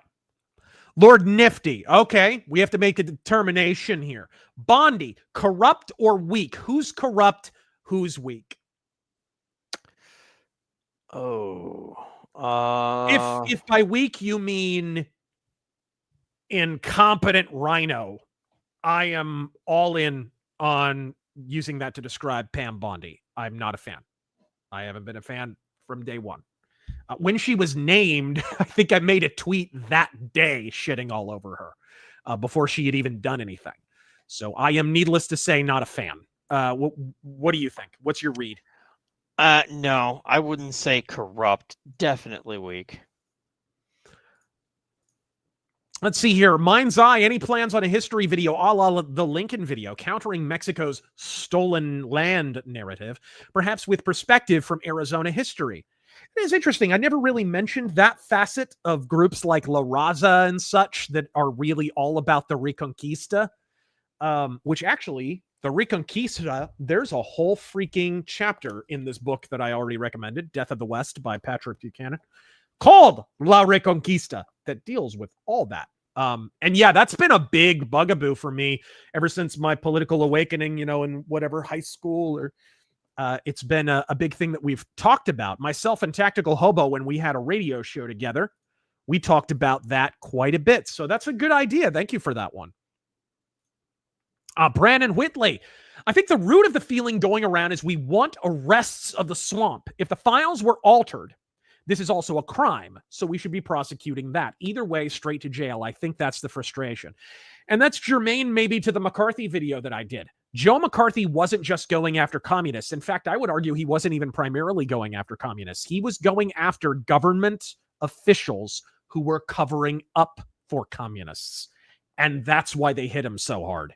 And also possibly, also why they may have killed him. All right, cool. Bass player, Hobo not being able to show up as a meme at this point. It's like Razor getting sick after the first night of Nightmare Arcade. It's true.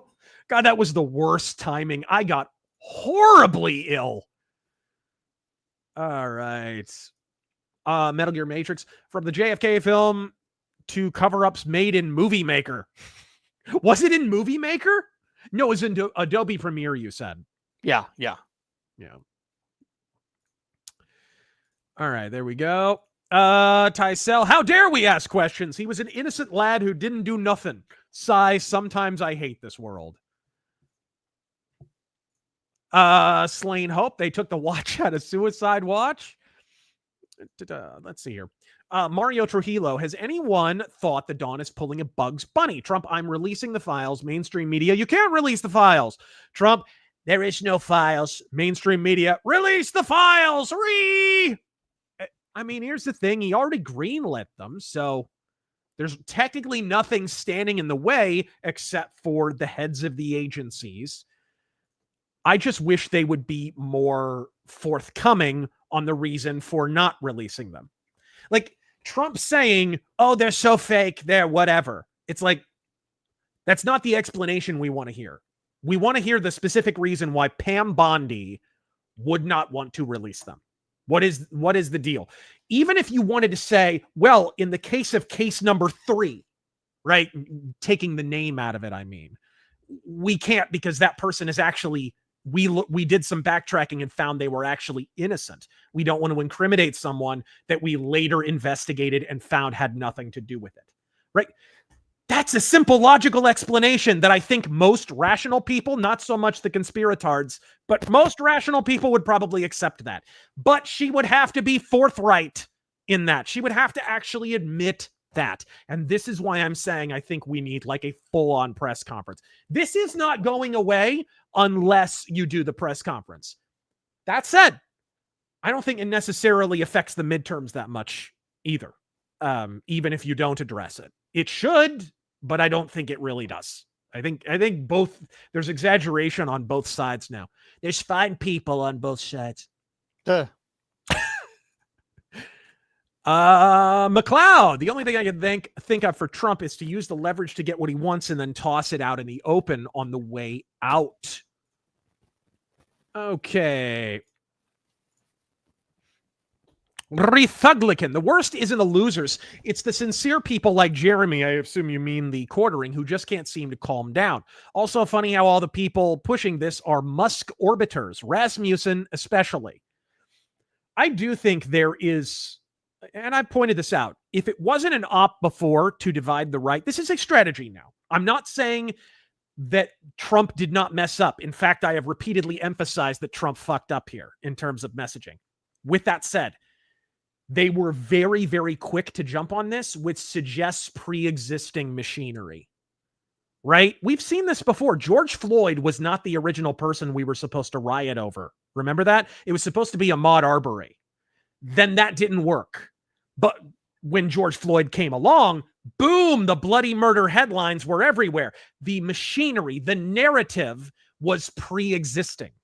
I believe this divide the right narrative already was pre-existing in the media and online. And I think X, probably because Elon Musk is pissed at Trump, is maybe pushing that right now. I don't think that's terribly conspiratorial at this. I think that is the consistent pattern that we've seen. I mean, for crying out loud, I picked up, like a retard, I picked up a copy of the New York Times yesterday. I read actual newspapers because I'm retarded. I'm a boomer. But here you go. If you can see it, president-fueled conspiracies, will they revolt over Epstein? Front page of the New York Times, guys. This is an op now. This is an op. It might not have started as it. I'm not saying Trump didn't fuck up.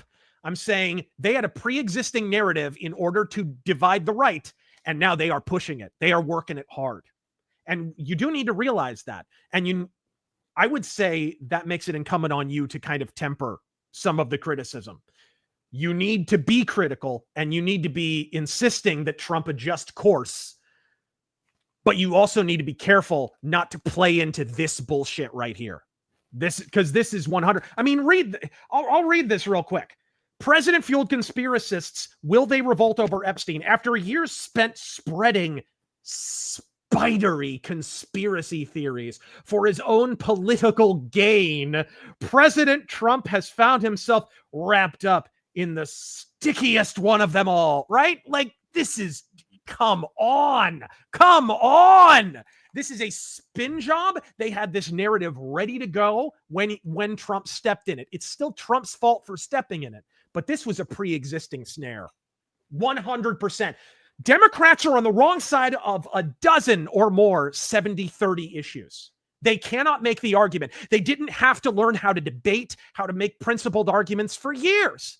And now they do not know how to deal with it except to divide the right. That's all they can do. They can't make themselves look better because they don't know how to argue. They can only make the right more divided. That's where we're at.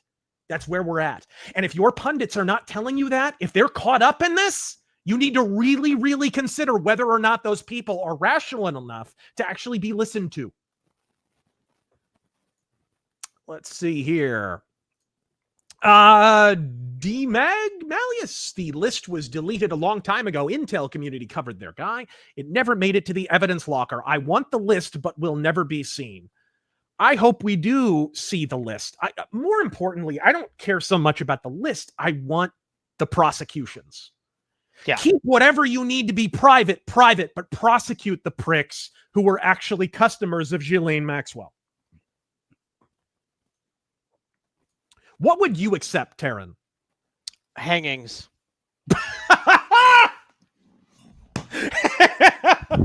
Sorry, was I not supposed to say that out loud?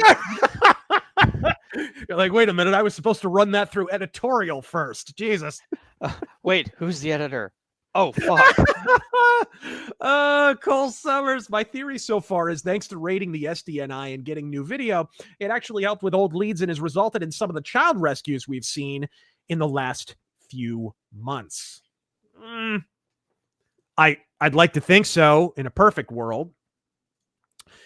Brandon Lucas, I do think Trump is an indispensable political asset. We are setting up ballast for a future Democratic administration, and he will die in disgrace, effectively quasi-criminalizing us once again.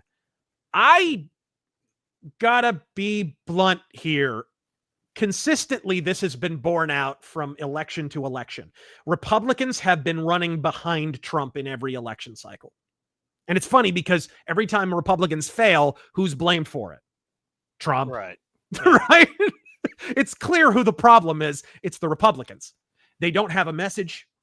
They don't have a platform that most of the country gets behind. And a lot of them are straight up progressives who want the exact opposite of what the public does. They're not populists and they hate populism, period. Trump is a populist, ultimately. So I think if the Republican movement or the conservative MAGA movement dies in ignominy, it will not be down to Trump. It will be down to the Republican Party.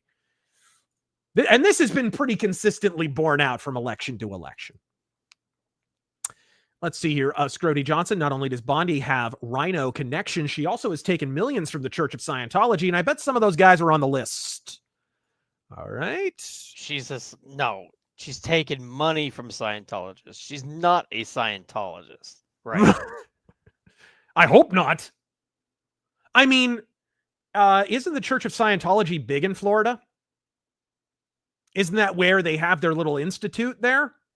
I don't know. Lurifax. Okay, we're telling Jewish jokes now. Seth Rogen. No, anyway, how many Jews can you fit in a car? 2 in the front, 3 in the back seat, 5 in the trunk, 10,000 in the ashtray. L'chaim. Godspeed. Godspeed. I'm doing the math on that, and that's not adding up. Crossfire 40. This is on Streamlabs, by the way. Crossfire 4891. Why do you think some media analysts on the right are so wrapped up in the Israel Epstein connections? Because there is a connection. I think that's fair.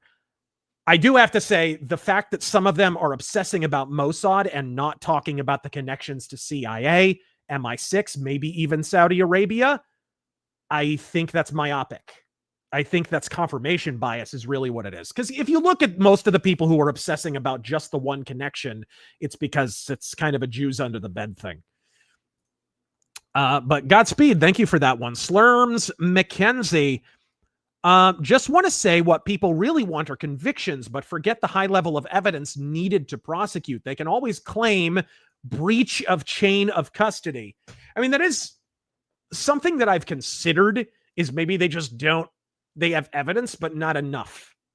But if that's the case, say it. I mean, give us just an example of one case that got away or something. Even if you don't reveal names, give us case number 21. Whatever, we'll accept that. As long as we have a sense of what's actually going on. All right, here we go.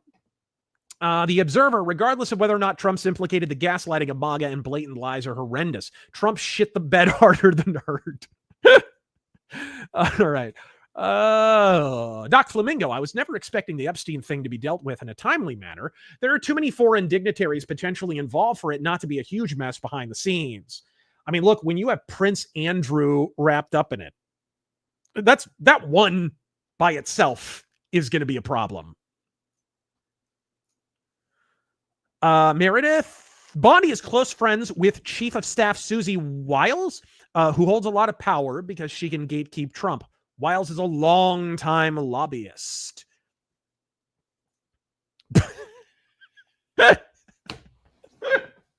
I'm not going to sing this, but Godspeed. A little Credence. I don't like Credence. Mercenary X, when all's said and done, we're going to see why it had to be this way. Hindsight's 2020 after all. Godspeed, bro. Thank you.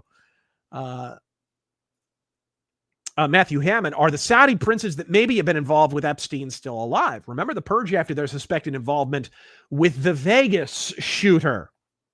What do you mean? Stephen Paddock hauled tons and tons of military equipment up 20 flights of stairs, or how many? All by himself in what, under an hour? And Completely then, unseen. Yeah, and then broke bulletproof glass by himself and somehow fired into that crowd with only like 10 shell casings on the ground. But don't worry about it. From multiple angles, by the way. It's go back to sleep. Huns with guns. Some people try to find the quickest opportunity to hop off the Trump train at the slightest inconvenience as soon as he gets elected, like Dave Smith. Well, Dave Smith is a libertarian. Was he ever really on the Trump train? Kurgan. Mr. Lorio, never trust a beautiful woman, especially one who's interested in you. Oh, that's the one. Take care, fellas. Thanks for the sanity. That's the line. That's what I should have said. Jerk store. White Monkey convinced my right-leaning parents to get involved in local politics. Thanks for that advice, Ave Cicero. Cicero's snoring back there. Godspeed. Actually, one of my relatives is now a precinct committeeman. Samsonite R. The only way the Epstein issue hurts the midterms is if the vocal online doesn't push positive messaging to low propensity voters who then don't show up. But agree, normies don't care about it. Well, here's the thing that I would point out. Midterms are primarily about the base. And if there's any truth in like the CNN or Quinnipiac polls that show Trump gained support, and guys, when in the world has CNN ever overestimated Trump's support? Right? If he's going positive, it's probably even better than that. There could be a lot of reasons for that. Then, if the base, that tends to demonstrate that there's at least some kind of momentum in the base still. Because midterm elections are not really about the middle. They never are. It's about whose hardcore base can get out and vote. Josh Sketch Show, my theory is that the Epstein files hold 9/11 inside job stuff since Jeffy worked for Mossad. All right. Looney Lenny, didn't the government give the jab legal immunity? Yeah, I thought it did. I mentioned it earlier. Taryn, could you Google that real quick? Jamie, pull that up. Let's see here. Sonic Boomers.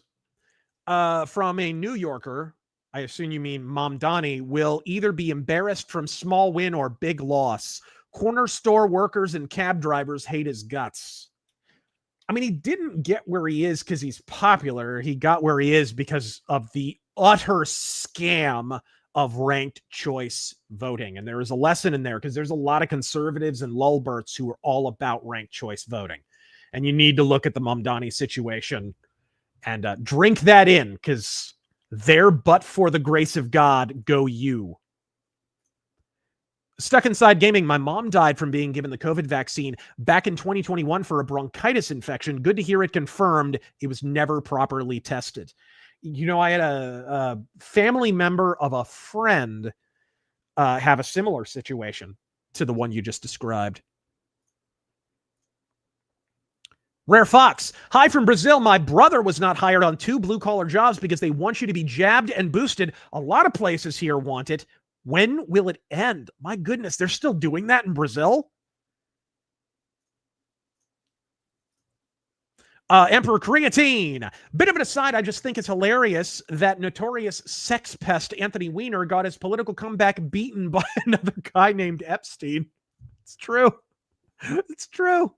Okay, I do have an answer for you. Do you?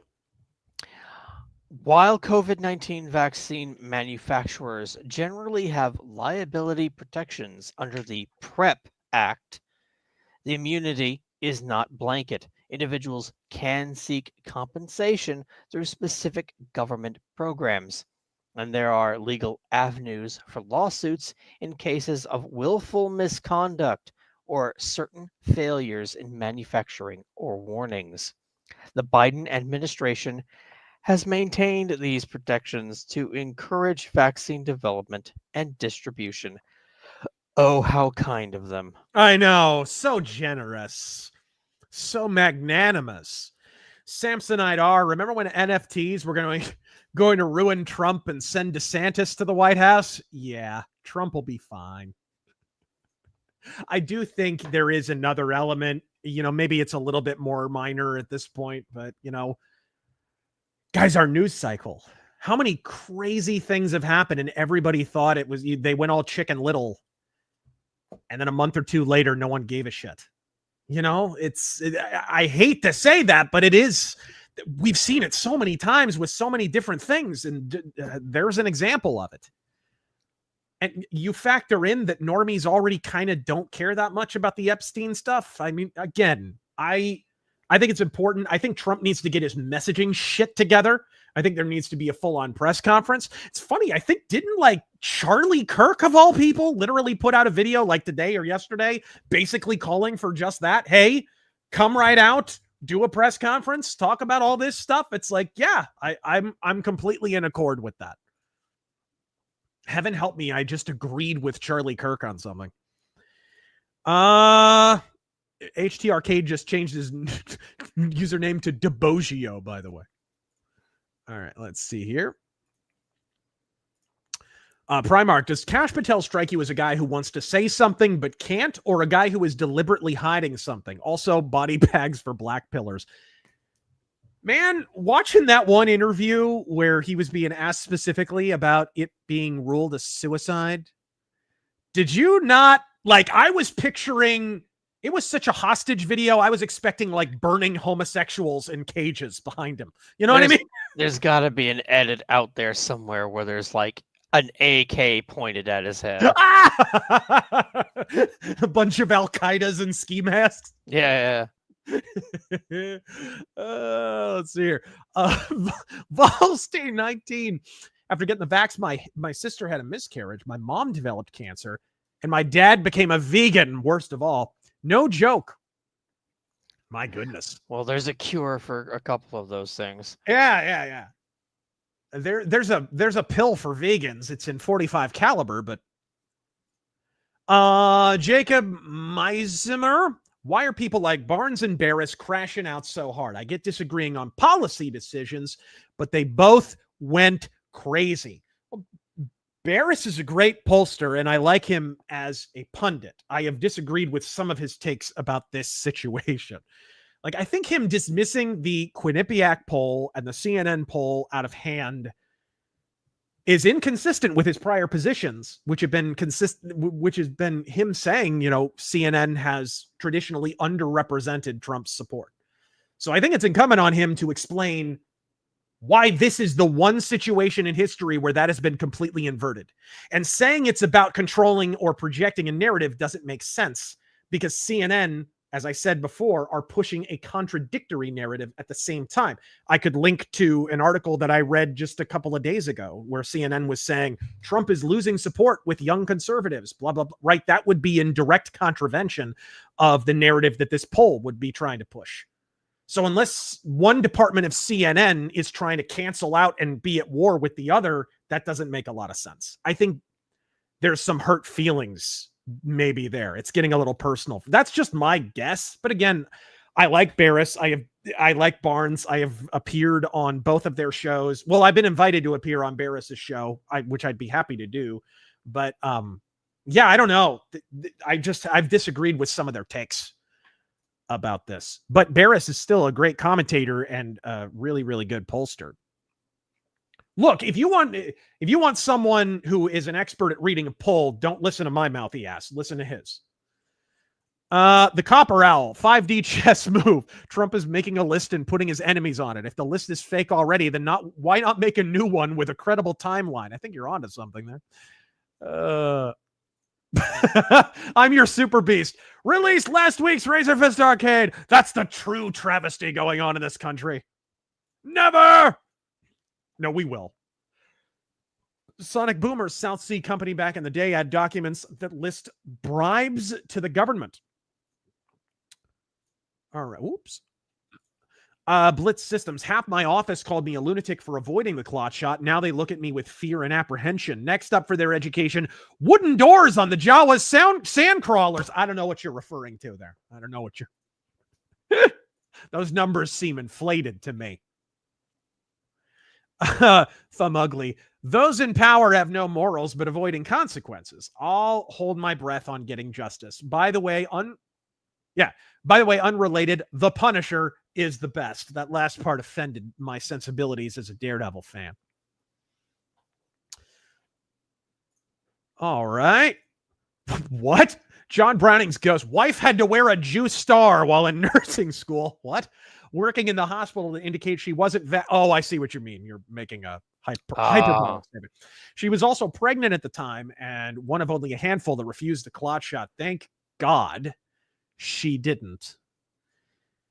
Man, it's one of those things where those of us who didn't get vaxxed, and I confess, like, I wasn't particularly scared to get vaxxed. It wasn't like I was outright avoiding it, but I got COVID before I could even get vaxxed. So it was like, oh, I don't need the vax now. Who gives a shit? I got immunity, right? And that saved my bacon. So Taryn actually saved my life. You always blame me for that. You remember? You got me sick. I got sick, like... Yeah. I don't know if that was me. See, I thought there was an incubation period because I got it. I saw you. Yeah. And then I got sick. I got sick like a day or two later.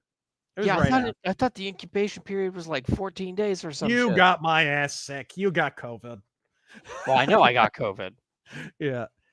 He got COVID. He shared the love, and I got You're welcome. I got it too. Yep. He saved my life. He did. I didn't get the clot shot because of that. I appreciate it. Gus of the Dorks. I was forced to get the shot to keep my job. Very specialized field with limited options. My family that all vote Democrat for some reason don't understand why I'm still furious about it to this day. Man, we probably all still have people. Like, dude, did you like have coworkers and shit who were all gung-ho about that at the time, or? No. Was that ever a controversy where you worked at the time? No, really? Not at all. No, it wasn't discussed. There was never a meeting or anything about it. Nope, not one. Interesting. Maybe they just wanted you all to die. Yeah, probably. Knowing that company, probably.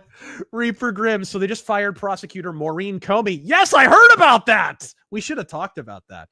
James Comey's daughter, the Diddy prosecutor, correct? Who was on the Epstein case. I think there's some motions happening that we're not privy to, as all the Comeys are likely corrupt. There may be something to that. We probably should talk about that a little bit because she was in charge of the Epstein case. So for all the talk of, there's nothing to the Epstein case, don't worry about it, it's all a bunch of bullshit and fake news, I don't think you fire the Epstein prosecutor if there's not some kind of wheels in motion. I don't. How do you read that? Do you think it has more to do with the Diddy failure or the Epstein case? I don't think Diddy factors into it. Yeah, I think it's Epstein. Really.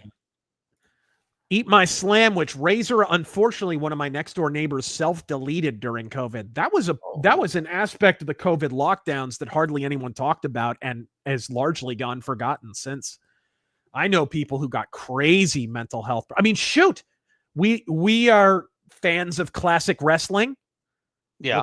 Look what happened to Scott Hall. He got stuck indoors. He had been clean for a long time, hadn't drank, nothing. And COVID, being locked up in COVID, hit him like a Mack truck.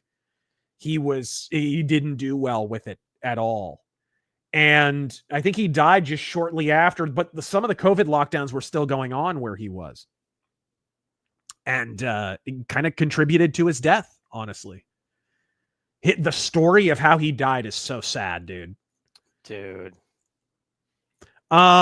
Spiderfinger, what's the chance they dumped a bunch of fake crap about Trump in the Epstein files to implicate and destroy his reputation? I wouldn't think, unless they've been altered under the Biden administration, I wouldn't think it's likely. And here's why. Trump wasn't even a politician, let alone a candidate for president, when Eric Holder was putting this thing together, or the people under Eric Holder were putting it together. He was still a private citizen. And he had cooperated with the investigation. Again, I mentioned earlier, he not only banned Epstein from his hotels when he heard about the rumors about Epstein, he handed over all the evidence in those properties over to authorities so that they could add them and really kickstart the investigation. He was involved in all that. All right. Matthew Pickard, fruit of the poisonous tree is tainted evidence / evidence that was gathered illegally and thus could not / should not be used in court. That could be a factor, but is that the case in the raid of Epstein's Island? I've gotten no indication that that happened. E platypus unum. My wife's sister and 3 others I know had sudden and severe receding gums and other oral issues after the jab. That's bizarre. Doboggio, do you suspect MAGA will now divorce from Trump? I'll put this question to Taryn first. I'm curious how you will respond. No, not at all. Yeah. I think there are certain people, there's a sphere of punditry and podcastery who are convinced that they're more important than they are to getting Trump elected. And some of those people were entitled about one thing or another. I think they would like to think that they're more important. And those people are beginning to marginalize themselves. But they've already been in the process of marginalizing themselves for a while. I mentioned on Razor Fist Arcade on Friday, I think there's a bit of a neutralization op going on in MAGA. And maybe that's a part of the divide the right strategy. Where I think there's a number of sort of thinkers and thought leaders and influencers on the right who are kind of taking the bait on a lot of stuff that will ultimately, when the tables turn and the left take back the board, which will eventually happen, don't fool yourselves. The Democrats are not dead.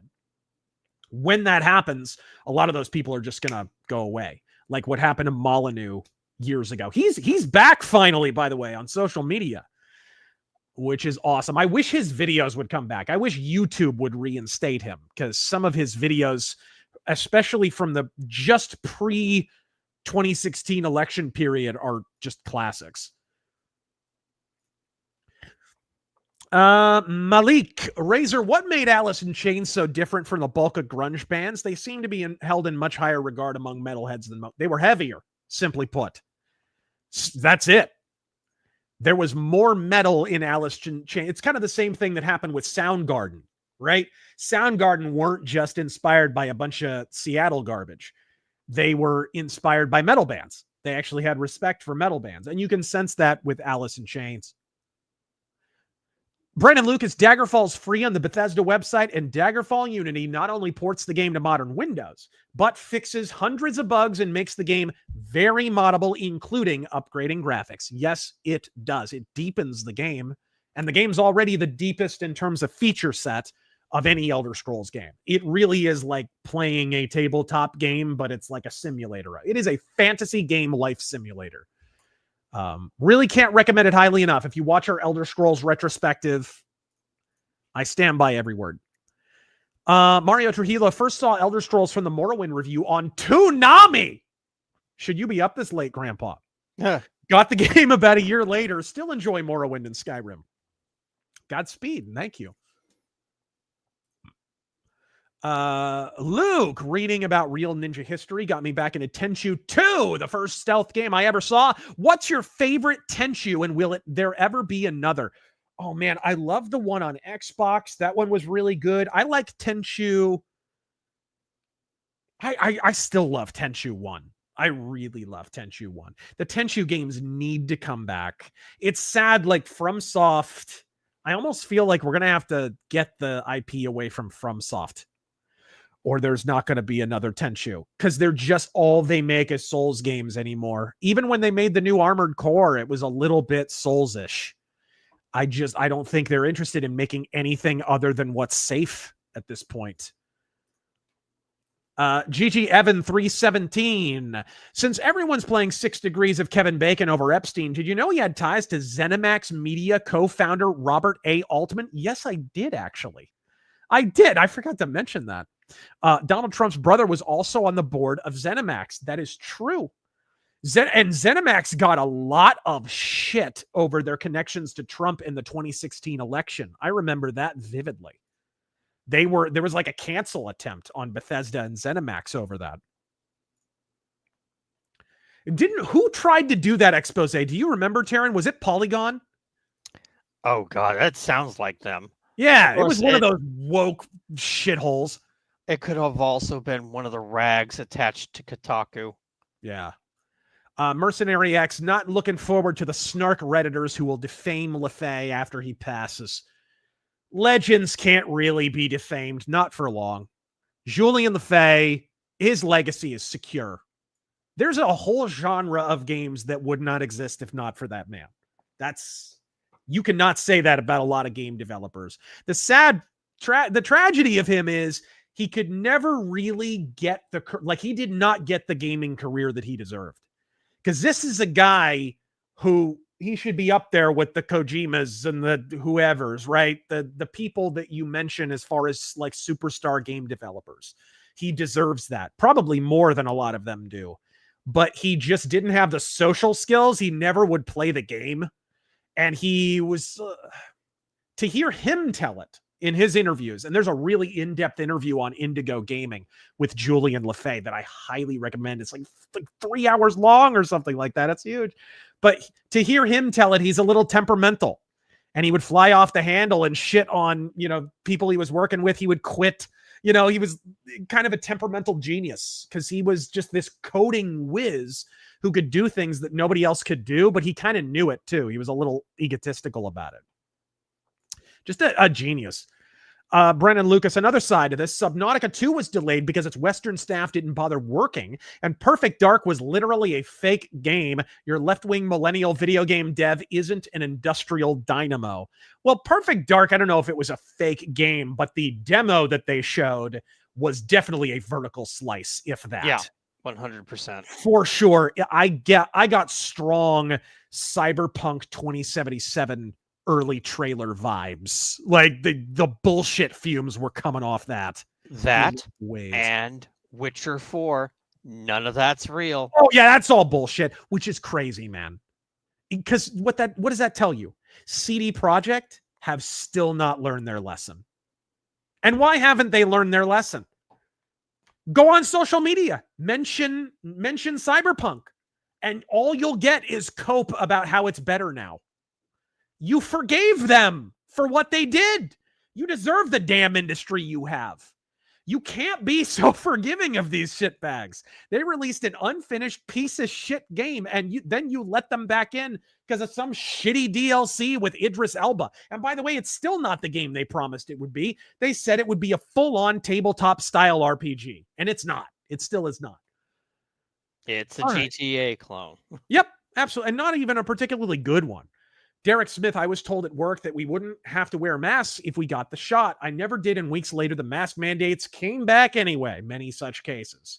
I've heard that in a number of workplaces. Suck duck. If somebody can lobby the Department of Homeland Security, who can't be lobbied? Good point. And as I pointed out in my Don't Trust Antitrust video, Microsoft, back in their heyday, like late 90s, early 2000s, they didn't spend a dime on lobbying.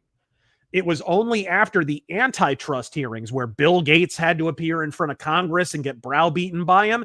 It was after antitrust hearings that suddenly Microsoft were spending millions and millions of dollars on lobbying. They weren't spending a dime before that. Antitrust created that situation. Antitrust is a giant scam that impels corporations to bribe politicians, basically. That's all it is. It's a way to get politicians paid through lobbyists.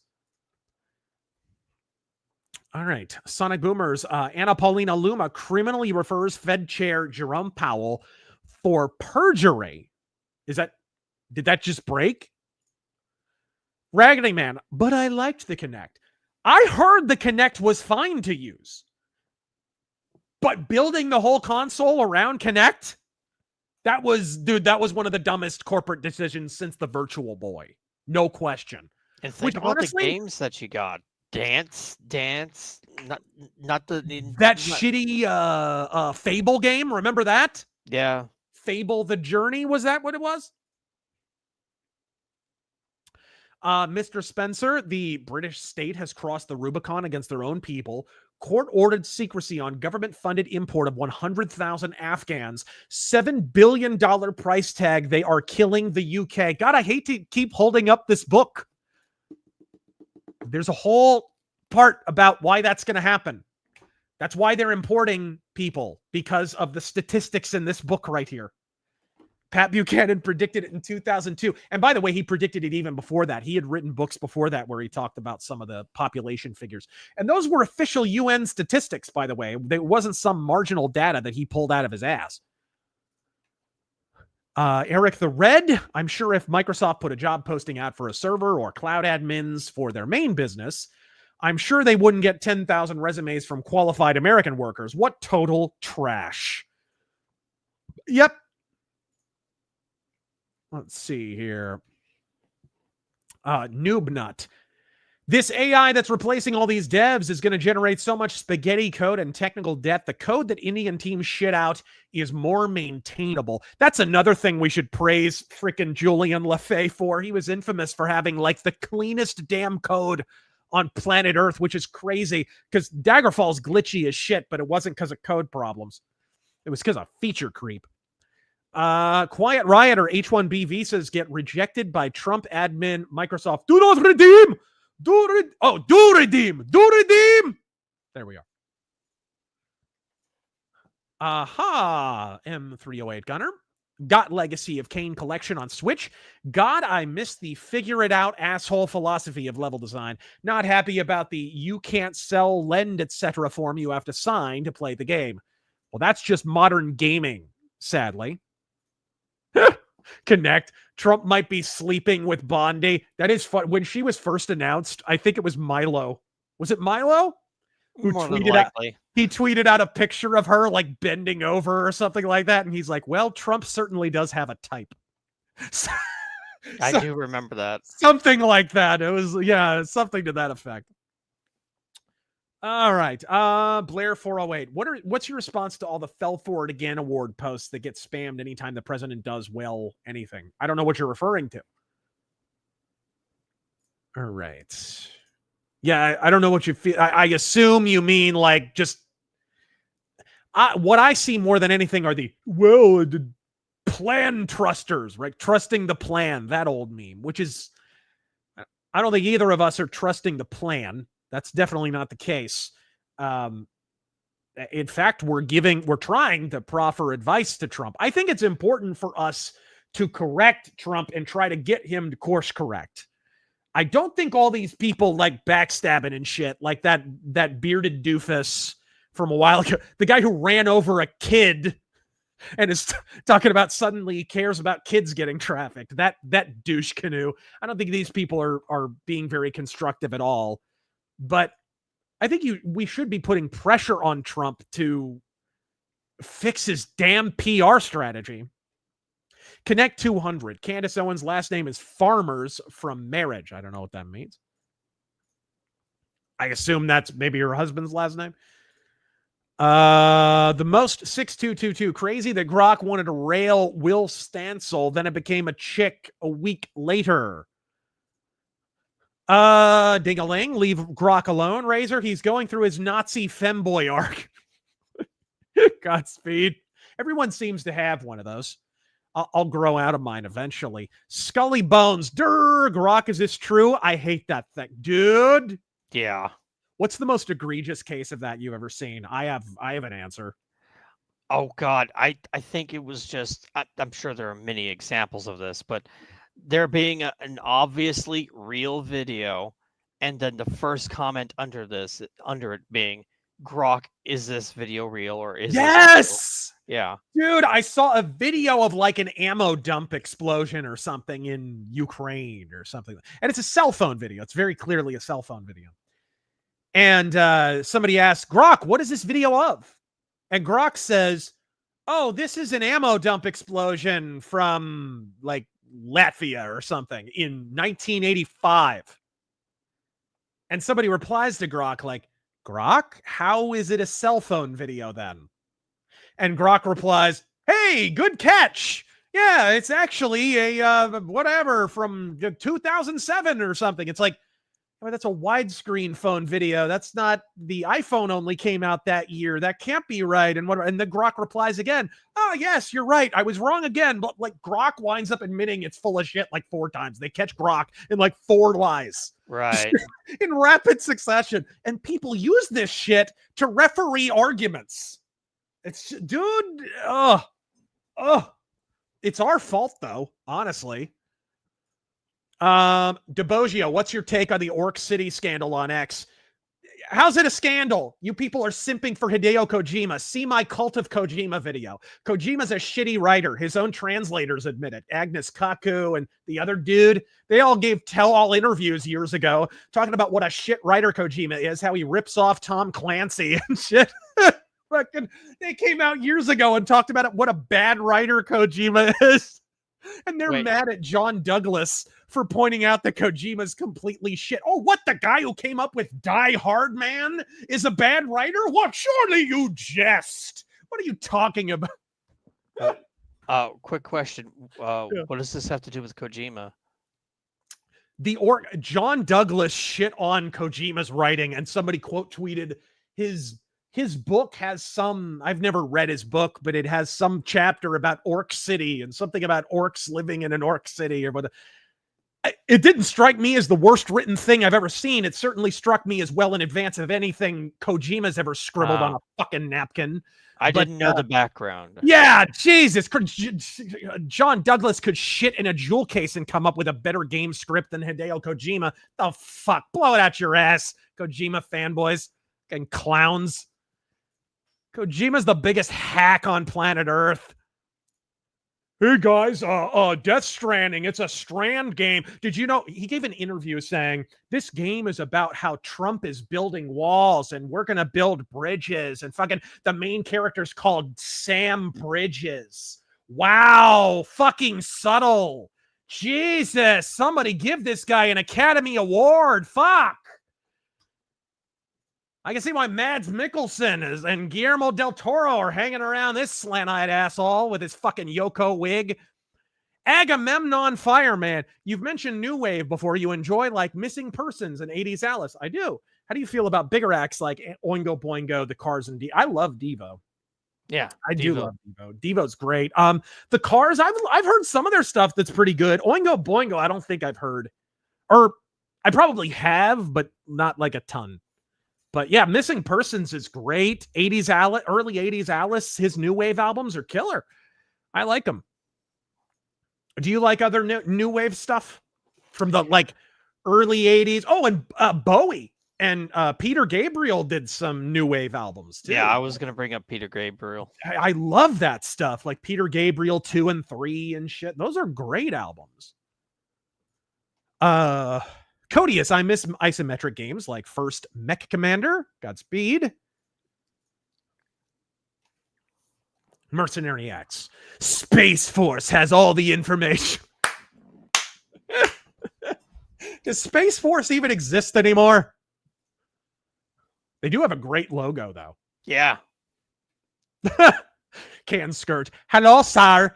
By receiving this super chat, my department is entitled to $10 and vagine pics if you do not cease your Microsoft slander, sir.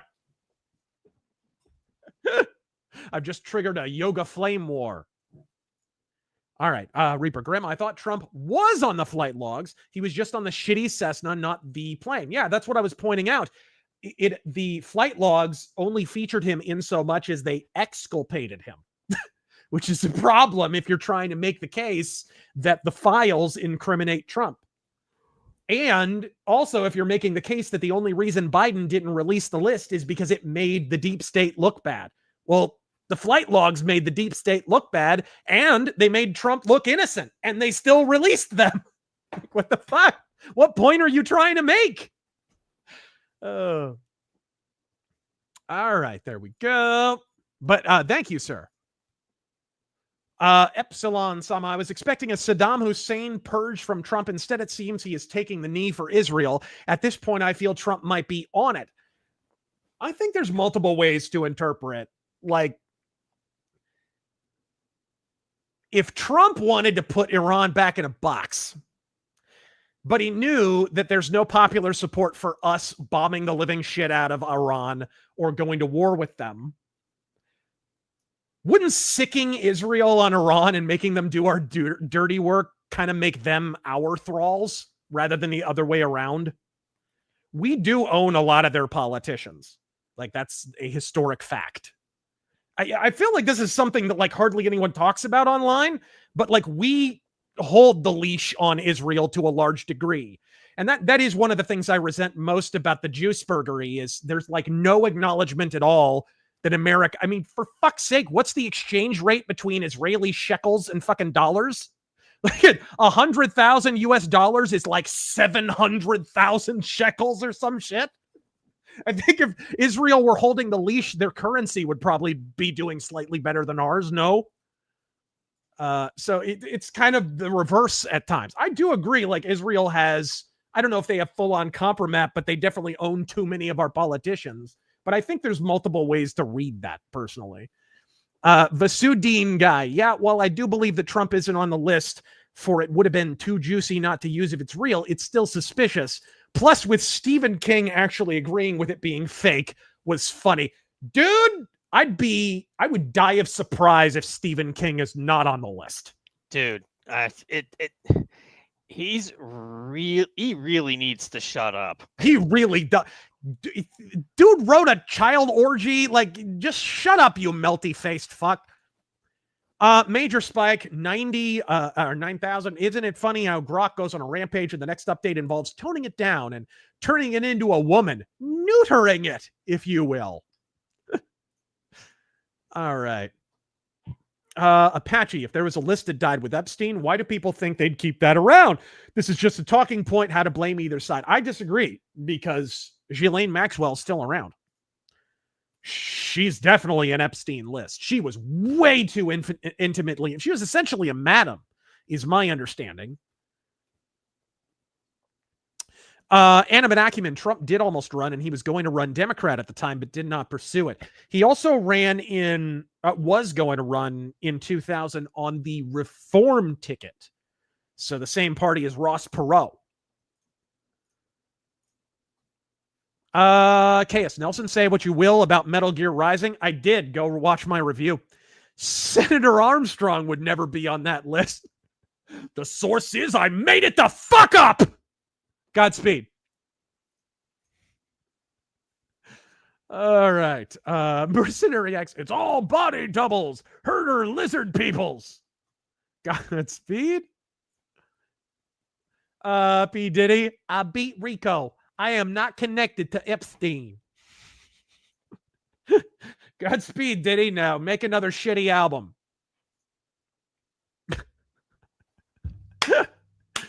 Cesario, opinions on Terran's VTuber waifu Kersha finding a picture of Karl Marx kissing Abe Lincoln on some article about their parallels. Well, Terran? What? Why the fuck would I have an opinion about any of that? Good times. Brandon Lucas, Sega are chumps offering free internet on Dreamcast. It's true. All right, Suck Duck. At least between MK Ultra, Boeing offing whistleblowers, and Sackler's opioids, the government can almost dispense with the idea of looking like they will uphold the law. Godspeed.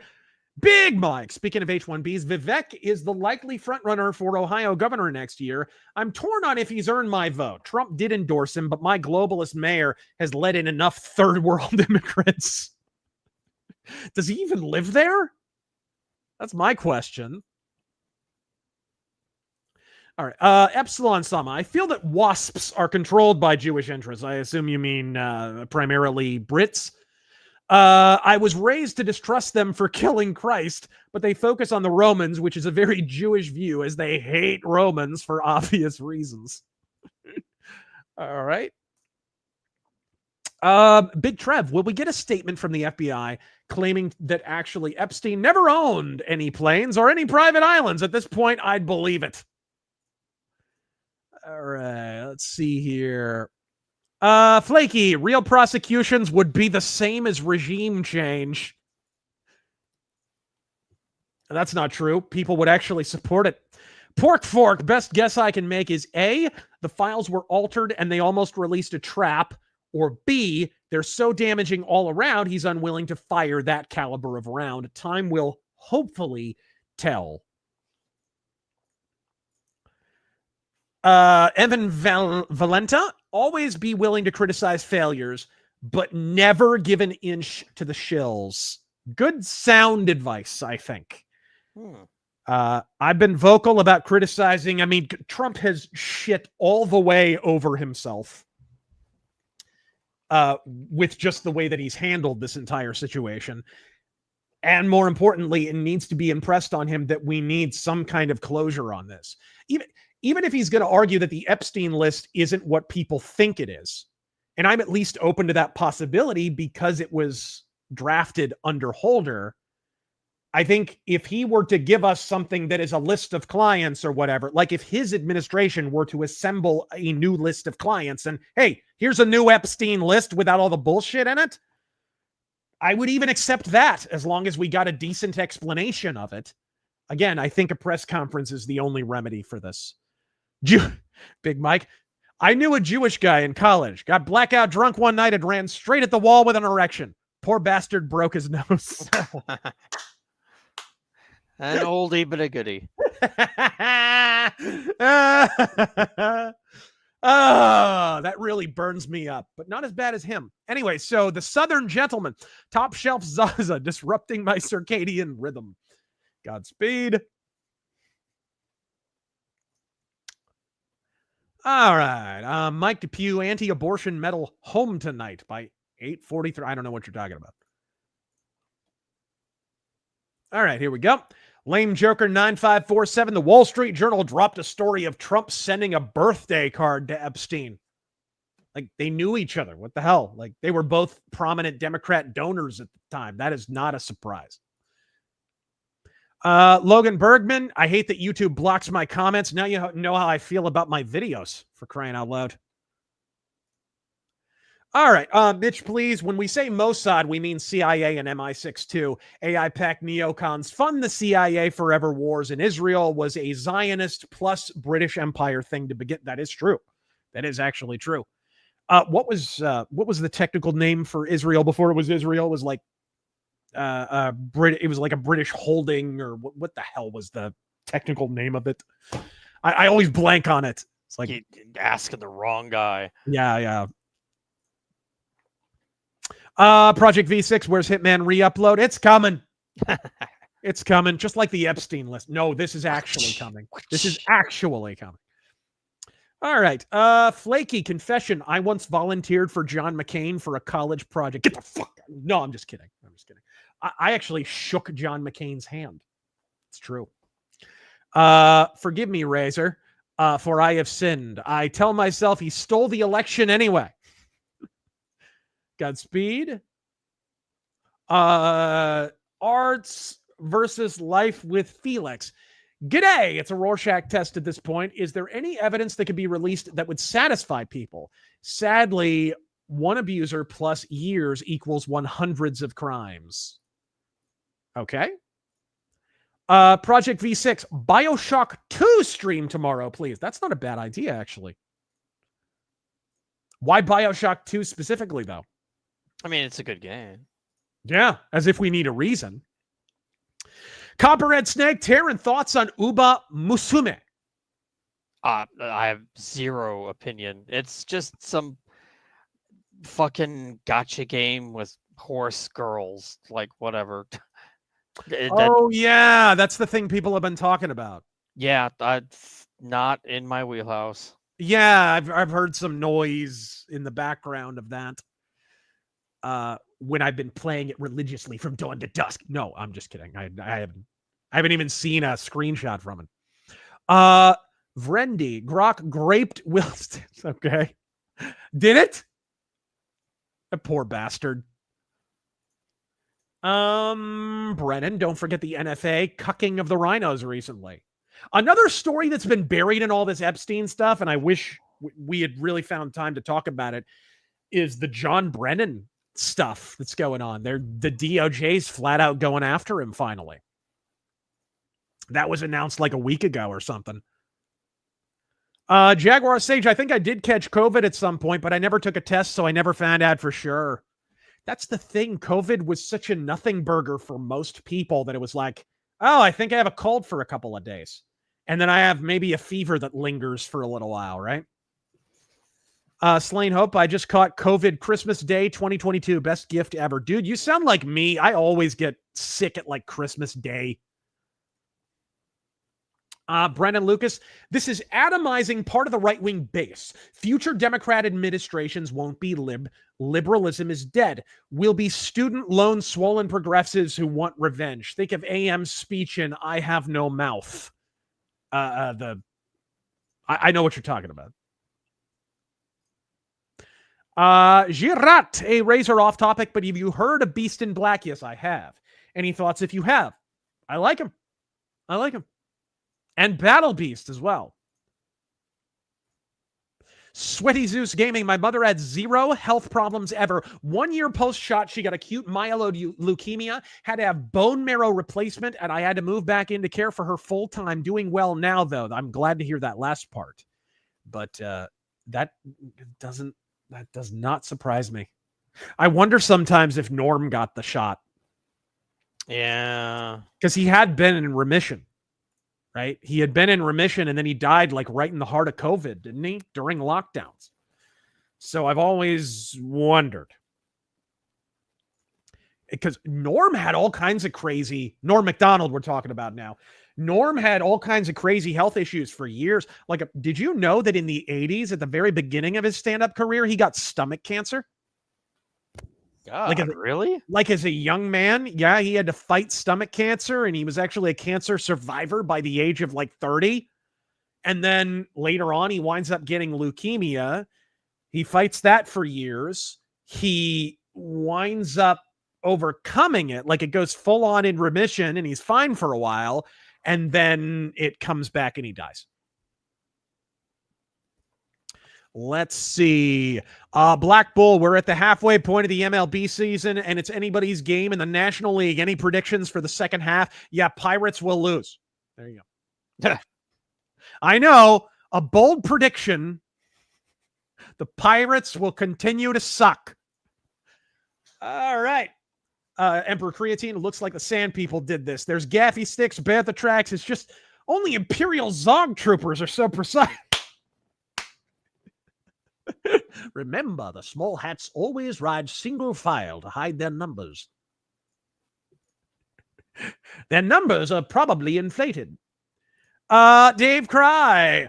I was forced to get the shot to stay in the military. 2 months later, they reversed the policy entirely, and you don't even need to wear a mask anymore. Black-pilled me on the government.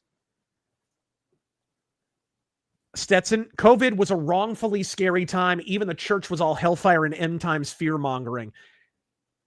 Dude, the way the churches handled COVID told you everything you needed to know. All the bigger denominations shit the bed for the most part. And the few pastors, we just lost John MacArthur. John MacArthur's church was one of the really prominent ones that lifted the finger at the government lockdowns. Yeah. At the time. And he paid for it. They paid big time for it. But man, it was, in retrospect, was that not such an opportunity for the church to actually be a safe haven in a time when people really needed it? There was just so much capitulation. It was a moral failure on a level we haven't seen since like maybe the molestation scandals, you know, of the Catholic Church in the early 2000s, maybe, you know, something like that. It was just, and it was all across the board. There were Catholic masses that were a problem. There were Protestant, everybody failed. Everybody failed. I was so disappointed in the church at the time. And ironically, that's when I started really regularly attending my church. The week that they did the 14 days to slow the spread, like that week, I guess my church did an online service that week. The next week, they were back in the building and doing services. It was like, all right, that's done. That's all we were going to do. They listened to the government exactly once, and then they told them to fuck off. It was great. All right. Matthew Hammond, why are House R's and AG Secretary Rollins pushing amnesty? Dude, Republicans have pretty consistently pushed amnesty over the years. You got to remember, like, these are ultimately, this is a progressive party at the end of the day. But again, push back, because Trump's not up for re-election, guys. You're fixating on shitting all over Trump. Trump's not the one you need to pressure right now. Trump could do whatever he wants, and you can't really change anything about it because he's never going to be beholden to electoral oversight ever again. The Republicans, however, are facing midterm challenges. Many of the ones who are voting for this. And boy, it would really help your cause if you could lean on them a little bit harder instead of Trump. Not that we shouldn't be pushing for Trump to course correct, but like, there's a lot of Republicans that are supporting him in this, and we need to, while we have the leverage of the upcoming midterms, we really need to utilize it. Can't Scourge, worked a health clinic. My coworkers were lefties, a fat Antifa blob, a Bernie bro, a full-blown socialist, and a black guy. They walk into a bar, all jabbed, 1 pass from heart failure, and 2 have heart conditions. Damn. You hear that all the time too. Like, oh, I contracted a heart murmur at age 19. This is totally normal. Brennan the Smith, how much money do you think was passed out to keep the NFA items in registry? I'm betting the amount came out of a CIA slush fund. Remember Waco? Well, keep in mind, guys, the NRA were the ones who helped push the NFA originally. Like, they were key in the passage of the NFA originally. Don't trust your gun lobby, except for a few groups, to safeguard your rights. All right. Primarch Vulcan, breaking. Late Show with Stephen Colbert has been canceled by CBS. I do not believe this. I'm looking it up right now. Look it up. CBS is ending the Late Show with Stephen Colbert next year. Yes! Okay, here's why that's huge. He's the ratings leader among late night talk shows. Mm-hmm. He's number one. I have been saying for years that he's been bragging about being number one in that category, and everyone's like, Colbert, he started out weak and whatever, but then he turned it around, and now he's number one. It's like he's king shit of Turd Mountain. He's the number one rated in a genre that has the lowest ratings since the inception of the format. Like, nobody watches late night comedy anymore. Nobody. If you want politically charged comedy, heck, they have it on 24-hour news channels now. Fox and Friends and Red Eye and all that shit, right? And then that's to say nothing of YouTube and Rumble and all the podcasters who are basically doing it better than the Colberts of the world have been for a long-ass time. Well, the DNC court jester is dead, folks. How long till he winds up on Comedy Central again, Taryn? Probably not soon enough. Ugh. Listen to this. The decision, quote. Bring it up on your screen. Hold on. I'd have to share. Hold on 1 second. Share screen. Late breaking news.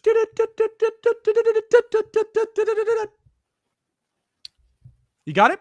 Yeah. Cool. The decision is, quote, not related in any way to the show's performance, content, or other matters happening at Paramount. Sure. Said Thursday. Sure. Oh, What's the reason given? Oh, does he address it? Do we get to see sad face Colbert talk about how he's shit canned? Let's find out. Oh, hey, everybody.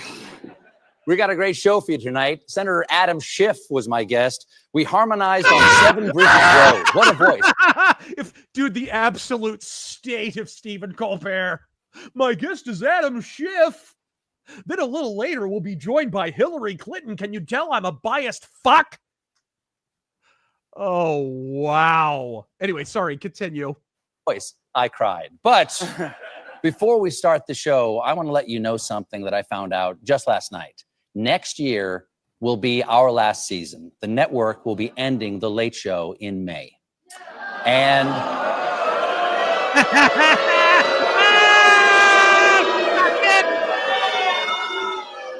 yeah, I share your feelings. It's not just the end of our show, but it's the end of The Late Show on CBS. I'm not being replaced. This is all just going away. Hold on. You're canceled. Well, all right. I did my very best as always when I fail.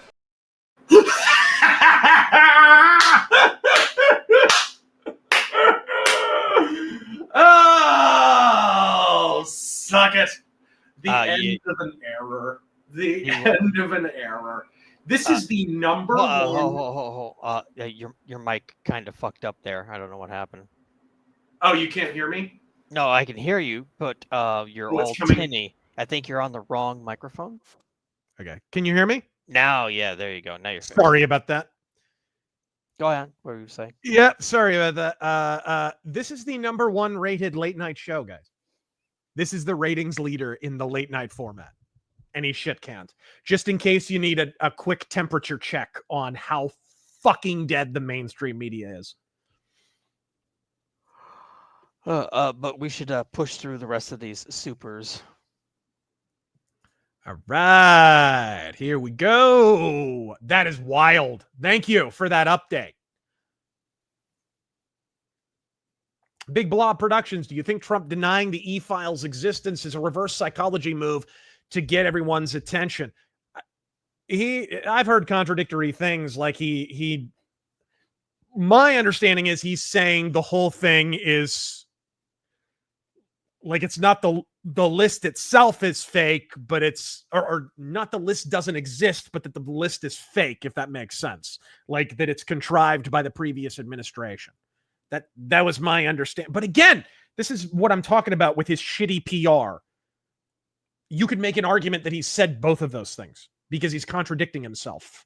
And again, I think this is best left. If Pam Bondi is worth her push-up bra, she really needs to be out there doing a press conference where she goes over in detail exactly what the problems are with the Epstein. If it really is that shitty, okay, do your full-on expose press conference and prove it. Prove it. Because the rational people in the crowd will, and watching at home, will actually accept that. If it's rational in some way. If it's truthful. All right. Big Trev, I'd appreciate a list of companies or institutions that had higher-ups involved with the Epstein list so people can make the decision to financially support / invest them. Well, we know Microsoft for one. We know that for a fact. Matt Groening of The Simpsons, famously, got a little foot massage on the Lolita Express. Fanta Fruit Boy, thoughts on guys like Mark Dice jumping on the Epstein bandwagon. It's moments like these that show guys like him for the clickbait junkie that he is. I don't really know Mark Dice from Adam at all. If he's criticizing Trump for his approach on the Epstein stuff, I think that's fair. What the fuck? I've done it. I think it's fair. I do not think some of the people like getting bloodthirsty about it and saying, fuck this guy and whatever, we're not allegiant to you. And Alex Jones's statement was just one of the most retarded things I've ever seen, which is saying something for the guy who lied on the evening of Y2K and claimed that China and Russia were invading the mainland US. Hey, Alex, asshole, you ever recant that? You bald-headed fuck? Ever? Hey, the Chinese and Russian soldiers, they're taking a while. Shit. They've been rolling up on us since what? Fucking the evening of Y2K. Jesus. You red-faced fucknut. Anyways, so if he's just questioning it, okay. Like, whatever. No big deal. Thoughts on Blood of the Dawn Walker? I haven't really looked into it. Have you, Taryn? I know very little. It's going to be like an open world RPG. During the day, you're RPG protagonist doing things, but at night you have vampire powers. So, which sounds cool. Yeah. I would have liked to have a little more emphasis on that in the game Vampire. That game was great. Yeah. That game Too woke, though. Too woke. That game had a lot of potential, but it was very, very character driven. Like a lot of story. A lot of story and a lot of conversation. Let's see here. Darth 360 No Scope. Have you heard of Eric's Home, The Stolen Dream? Looks like an intriguing isometric stealth game. I haven't, but I love a good isometric stealth. I love Venny. Yes, we have heard about Julian Lefay's condition. We paid tribute to him earlier. Feel free to watch the VOD afterward. Sweaty Zeus Gaming and my family of 5 who got the shot. All but one have had strokes, 2 heart attacks, cancer in 3. Damn. Many such cases. Timothy Finch, Colbert gets canceled within 30 minutes of the Wall Street Journal dropping one of the worst Trump Epstein hit pieces in history. Hope Jimmy Kimmel gets Me Too'd next. How is saying Trump sent Epstein a birthday card? Like, what the? They were both Democrat donors. There's photos of them together for a damn reason. He had properties that Trump owned. He bought them, right? Like they are reaching. And that I is think they mean don't dislocate your own shoulder blade reach in there, asshole. And I think they mean Trump's secretary sent Epstein. No shit. No shit. Mercenary X Connect at least was good ghost hunting equipment. That's got to be speech to text right there. Dave Cry FA, would Pat Buchanan have made a good president? Well, let's see. His platform in 2000 was, stop me if you've heard this one before. His slogan was, and this is word for word now, Make America First Again. That was his slogan.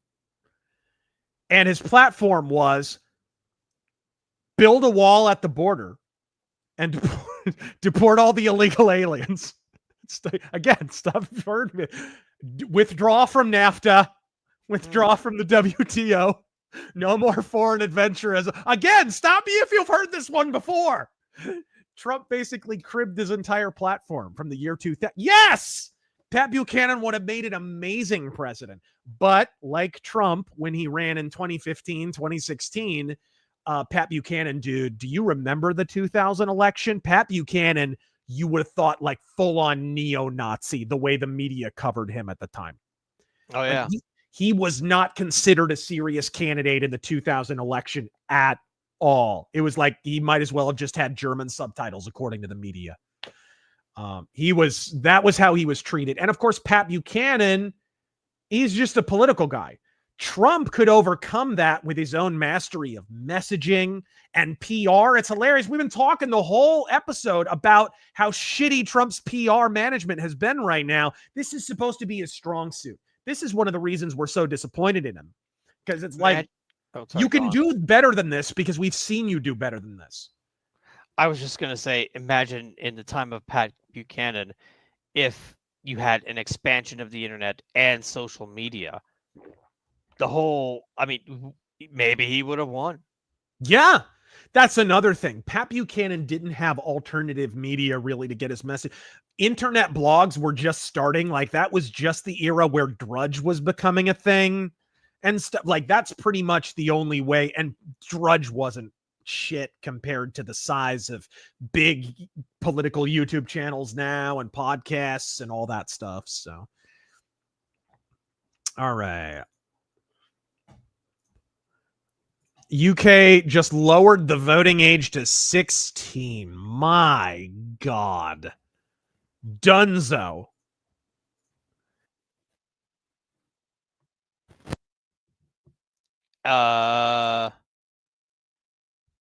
Welcome to the Terran Show, starring Terran. How about I read this one? Flaky. MAGA is first real, modern, non-controlled opposition threat to Uniparty. They haven't been able to kill or co-op like Occupy, Tea Party, and Bernie Bros. Sorry about that, bro. I accidentally hit back on my browser.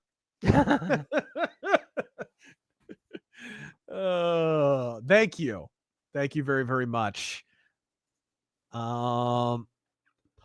Primark, I'm now lobbying for Razör to play Ace Combat. It's twist my arm, bro. One of my favorite series ever. To play any flight sim where you can get in the cockpit of an F-18. That's all I need to hear. Kiryu, Xbox still in third place. Low console sales aren't producing amazing games like back on the 360. Game sale cannibalization with Game Pass, etc. How has Phil Spencer not been fired yet? Amazing. All right. Jaguar Sage, I'm lobbying for a Music Mythos episode on the police. You keep reaching for that rainbow. All right. Right? Hung Nguyen. How's Orc City worse than Fat Man on roller skates? How is Orc City worse than Astronaut Guy perpetually on fire? But not dying somehow. Or B-Man. Or B-Man! With the power of bees. Fucking Kojima is a retard. He's a distant second after his own fans, though. My God. Matthew Hammond, is Razör playing Donkey Kong Bonanza tomorrow? Man, I wish I haven't been able to find a Switch 2. I'm going to have to hit up Target, man. Yeah. I'm going to have to hit up Target, see if I can find one. Yep. Hex 1986. Sam Bridges builds bridges. Get it, Razör? Yeah. And he's trying to make connections, but he has a condition where he can't be touched. Does the symbolism, is it hitting home for you yet? Is it? And it's a strands game and babies with umbilical cords. Are you seeing the connection of the umbilical cord and the bridges? Are you seeing it? Are you fucking retarded yet? Jesus. This is the writing that they were getting mad about being criticized. Jesus. Orc City is worse than that somehow. By the way, what is Orsinium if not Orc City anyways? And that's in Elder Scrolls. Philip Johnson. Been a rough few weeks. Trump fumbles the Epstein situation / my car's alternators and battery die / you say Lost World is better than Jurassic Park. Don't know if I can take it anymore. I didn't say it's better than Jurassic Park. I said I like Lost World more than Jurassic Park. I like it because it's different. And I like the book too. I read the book Lost World before I watched the movie. And I love Ian Malcolm. I love the ensemble cast. I like that it's more of an adventure. And I like that it's shot more like a film noir. Like Steven Spielberg purposely shot it more like a noir. There's a lot of nighttime, a lot of smoke and fog and silhouette. And I just love the style of the movie. Lost World is a great movie. And when I see idiots put 3 anywhere in the neighborhood of 2, I'm sorry. Like, I don't hate 3, but that's about all I can say in its defense. And I visited the sets of 3. By the way, they were filming it at Universal Studios when I went. All right. Fanta Fruit Boy. Hello, my good sir. I'm here to tell you how you do not need to redeem the H-1B visas. I tell you, I got really good degree from 7-Eleven College. I mean, Harvard. Trust me, sir. I give you good service and best service. So you missed an opportunity to call it service. Sarvis. Yeah. Go Outside Band. Do you like The Cure? No. And when did what's his name? Robert Smith. When did he turn into like Bette Midler in goth makeup? Godspeed Donkey Eater. Thank you. Here we go. Hung Nguyen. Quote tweet on X is a superpower. You can literally use it to make any R-word opinion become seen like widely agreeable positions. It's true. Dude, Kojima's a shit writer, and anyone who pretends otherwise. You can like those games in spite of that, because, dude, I like all kinds of games that have shit writing. Writing is one aspect of video games. That's the cool thing about video games. They can have bad scripts and still be fun. It's one of the reasons so many of us have stopped watching movies and play games instead.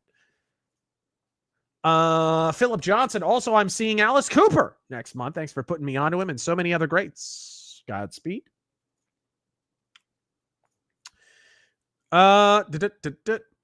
Whites talk about Jews like blacks talk about whites. There's nobody more racist than an old black man. All right. Agamemnon Fireman. I'd love to see Kershaw on the offensive. Godspeed. We've never really had a guest yet. That's the thing. We really do need to have a guest. Like, I feel like we're not a proper podcast because we never have guests. All right, there we go. We're also not a proper podcast because I'm not like whispering into a mic and constantly adjusting it and saying acceptable opinions. Debogio, thoughts on Megyn Kelly grilling Shapiro on Epstein? I don't know. I haven't seen it. I think I saw a clip. I mean, Shapiro had Shapiro opinions, and Megyn Kelly had the acceptable Republican response. So there you go. I don't know. I don't think much of either of those people, so I've been shitting on Shapiro for years. And Gunsmoke, Razor, did you hear Julian Lefay's fighting a loser? Yeah, we did, and we talked about it and paid tribute to Mr. Julian Lefay. Go out there and play Daggerfall Unity. Highly recommend it. Star Phoenix, is it possible that he's purposely drawing aggro to the Epstein list to hide or distract from his other actions like some of the immigration stuff? I actually think it's the opposite. I think he's been doing good things. Like, his track record since becoming president has been magnificent, way better than 2016. And he's pissed off and resentful that this Epstein shit, that he feels like people are obsessing about it. I think that's what it is. Is that the sense that you've gotten watching his kind of spurgouts when people ask him about it during press conferences? We're doing all this about the immigration. Why isn't the Epstein shit already done with and buried, you know? Shit like that. Yeah. Brendan Lucas, if you're such a rabid paleocon, how come half of your audience just left to watch Tim Pool? I don't know what you're talking about. We have the exact same numbers of viewers that we had at the beginning. Take a break to sell me keto supplements. That's the least of the supplements Tim Pool needs. Hunter Williams, Palpatine gets criticized for being too obviously evil, but I say a politician said being obviously evil stuff and being cheered is the most realistic thing I've ever seen. That was written very strangely. But Godspeed. Thank you. Quiet Rioter, Ben Shapiro is on the list. Oh, I don't mean he's an Epstein client. I mean, he's standing on the list. It's the only way he could look taller. I think he's on Schindler's List, actually. Well, anyway, so let's continue. Paul's 3604. CBS said Colbert's done in 26 won't be missed. Rot in peace, you bitch. Matthew Picker. But Razor, Kojima's a genius in the gaming industry. If you don't compare him to Julian Lefay or John Carmack or Warren Spector or Sandy Peterson or the guy who cleaned the toilets at First Party Nintendo, yeah. Let's see here. Fanafruit Boy. Between Yandere Dev, Pirate Software, Chris Roberts, or Grums, who do you think is going to complete their game first? Here's to the Dog Treat Fund. I don't know. I don't think Star Citizen's ever coming out. I think Nick Fuentes will come out before Chris Roberts' game does. So I don't know about that one. I don't know enough about each of those projects. I was on an episode of Side Scrollers with Grums where he was talking about his development, and it didn't seem like it was very far along. Carell's 149. Do a Star Trek Elite Force stream. Both are on GOG. I already have them. Major Spike, what about a Donkey Kong Bonanza stream? I have to have a Switch 2 first. I still don't have one. I haven't been able to find one. Big Blog Productions, as the only conservative left in California, I'm here to report that the poor bastards here are still wearing face masks in the stores, dude.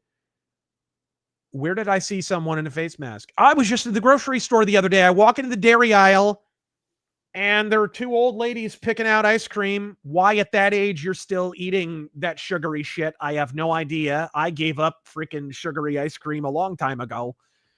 And they've both got freaking face diapers on. Amazing.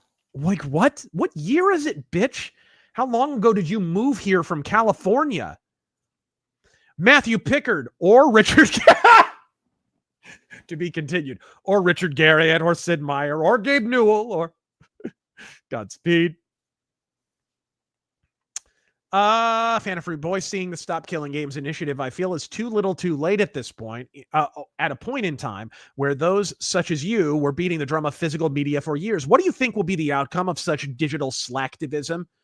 I think it'll make a whole bunch of people rich that are pushing for it and get them a whole lot of super chat revenue while they're talking about it, and then it'll be quietly dropped because those people weren't in on the ground floor, don't really care that much about it, and mostly just want attention. Matthew Hammond, Stephen Colbert Show canceled per variety. Godspeed. No, I did not. Mercenary X, thank you. Windsoborius. Bro died in 21, unknown effects, but he did die suddenly. A diabetic, but the coroner refused to check. Doc signed off that day. It hurts still. I hope you didn't have to do the COVID funeral where you're behind glass and they fire him into the ground through a pneumatic tube and shit. Just such bullshit. Oh, this is an underrated joke. I didn't even know Stephen Colbert's show was vaxxed. Underrated. It was just canceled suddenly. Yes. Emperor Creatine. Isn't your bank account a little too small for a Zog trooper? Hello, I'm from Israel. I'm here to rescue you. Rockjack 3, disturbing thought. If 90s liberal Trump is what passes for a conservative today, I'd hate to think today's Dems might become the conservatives of the future. Is MAGA just late Dems from the 90s? No, there's elements of Trump's platform that are pretty paleocon. He's not a paleocon, but there are paleocon elements of his platform, stuff that wouldn't be out of whack on like a Goldwater platform or a Pat Buchanan platform. Like I said, his platform pretty much is Pat Buchanan's from 2000, and that's a pretty conservative platform. Whether it actually gets implemented or not is always the open question. Fortunately, he has gotten a lot of it done this time around. Necromancer 666, Colbert sucks eggs.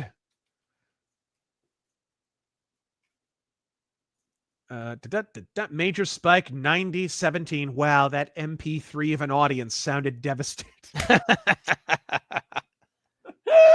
I wonder if they have a muted sad noises sign in addition to an applause sign. What do you think?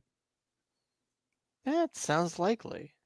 Mercenary X, hey Razor, how big's your stiffy? I think I need to go to the doctor for mine. How good was it for you? Godspeed. Also, Trump got nominated for a Nobel Peace Prize by Netanyahu 2 days after Trump called it a hoax. Weird coincidence. Well, that had to do with the Iran shit, not with Epstein. Agamemnon. By the way, thanks for recommending more thrash and black metal. I'm not a big black metal guy, especially Bathory. Sorry, but I enjoy Onslaught, Sodom, and Hellhammer now. Well, Godspeed. Mercenary X, ghost hunting equipment wasn't text to speech. Okay. All right. Dave Cry, why did Trump say those things about Buchanan if he aped his platform? I assume you mean when Trump called him a neo-Nazi in like 2000 when he left the Reform Party. He disavowed Pat Buchanan. That was just a big narrative in the media at the time. I think he just bought into the bullshit, to tell you the truth, because just a couple of years ago, Trump came out and basically name dropped Buchanan and said, yeah, I pretty much stole his platform. Like, Trump gave props. I remember that very vividly. That was like a year or two ago. He pretty much gave it up to Pat Buchanan, which was cool to see.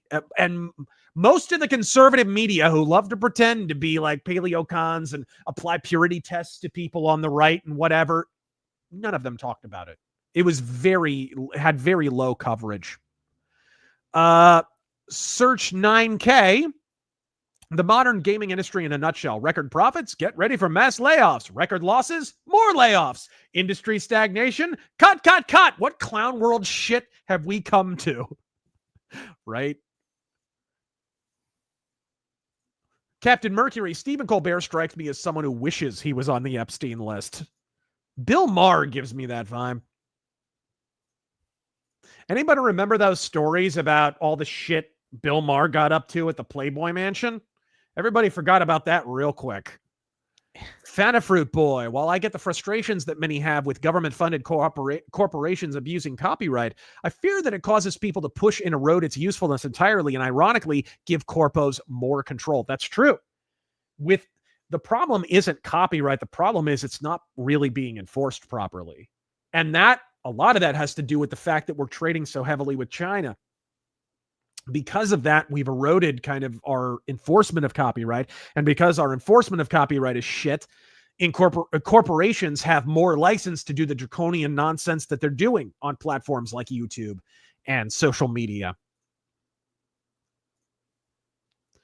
And of course, go watch my video on copyright for that. What was it? The public domain is an ass is the name of that video.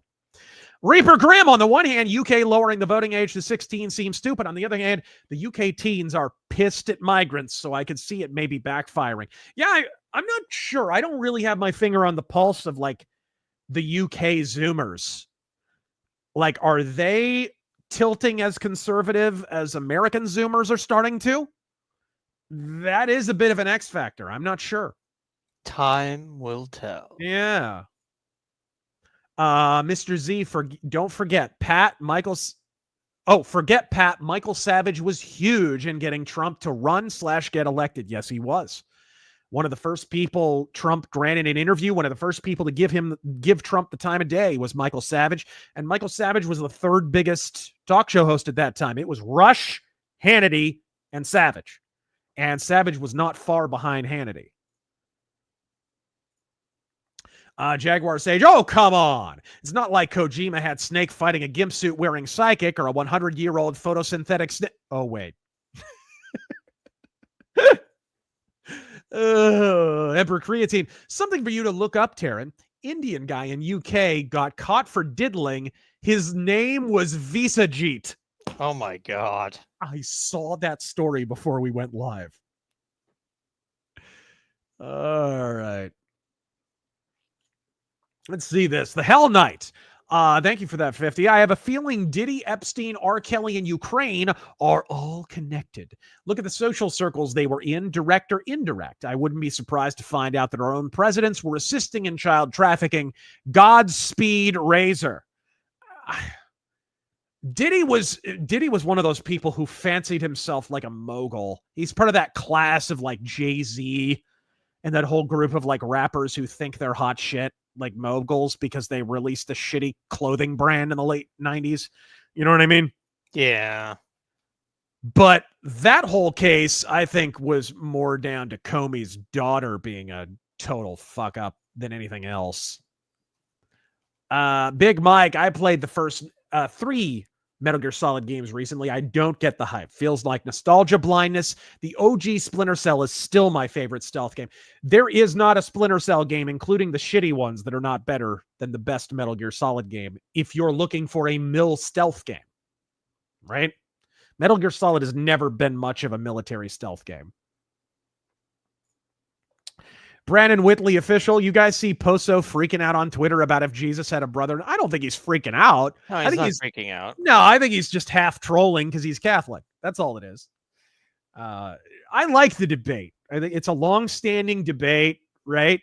Martin Luther believed in the Immaculate Conception. Lutherans still hold to the Immaculate Conception, although unlike Roman Catholics, they do leave room for debate because it's not found in the Bible, right? Anything extra biblical, Lutherans are happy to and frequently do engage in extremely vociferous debate on, which I think is healthy. I think it's healthy. The idea that you can't debate it is the silly part. But I didn't get the feeling Poso was freaking out at all. Mr. Garcia, shill me boner pills, then you can be a real podcaster. Well, Taryn, I must you got have your lost. script ready, or I must have lost that sponsor. Sorry. Has your 1.5-inch wonder failed to stand to attention at late? Well, yeah, but I don't blame you. Yeah.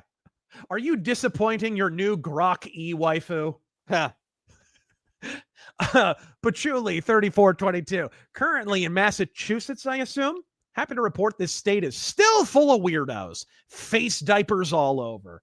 Dude, Massachusetts is wild. It is a different world over there. It is. It's every bit the equal of California in a lot of ways. Yeah, I'm not familiar with Massachusetts. That's not the one with the Somalis, right? That's Michigan. Everywhere is the one with Somalis now. Oh, no. But no, that's Minnesota you're thinking of. Minnesomalia. See, that'll help you keep it in your brain. Mercenary X, I'm the only one who didn't get vaxxed. Wargoat. Colbert's show should have worn a mask over the camera lens and socially distanced itself from the studio. Dude, if Colbert is getting canceled, how screwed is Seth Meyers? That's what I'm asking. Beef Chillingham.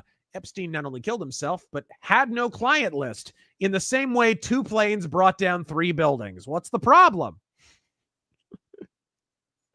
Let's see here. Blitz Systems. What year is your Firebird? 92. Carbed engine or injected? I believe it's injected. And having owned an 85 Camaro with T-tops, how bad does yours leak? It leaked really bad at the beginning, but that was because it needed a new gas tank, and there was a problem with the it was like the steering, like the power steering line or something. I had to get it replaced. But after I got that stuff fixed, it was good. My car's a restoration project, right? It had like run into a ditch in Mexico or something like that. It literally still had a sticker on it from like Mexican impound. So I paid like nothing for it. And basically I paid for the car by repairing it and restoring it. So it ran. It ran from the very beginning, but it needed like new tires. It needed a new gas tank. It needed a bunch of stuff, motor mounts, all kinds of stuff. So, but I love Firebirds. And so I was like, shoot, this will be my restoration project. One little thing at a time, I'll get fixed. And now, mechanically speaking, it's totally repaired. I just need to get it like repainted and new windshield and all that kind of shit. But it's a 92 and she's beautiful. I love her. Our disaffected side, don't forget, Savage was on to Hannity early on. Yeah, what did he call him? He called Bill, he hated Bill O'Reilly. He called him the wall banger, which I love. And Hannity, he called the leprechaun. Yeah. Called him the leprechaun and the wall banger.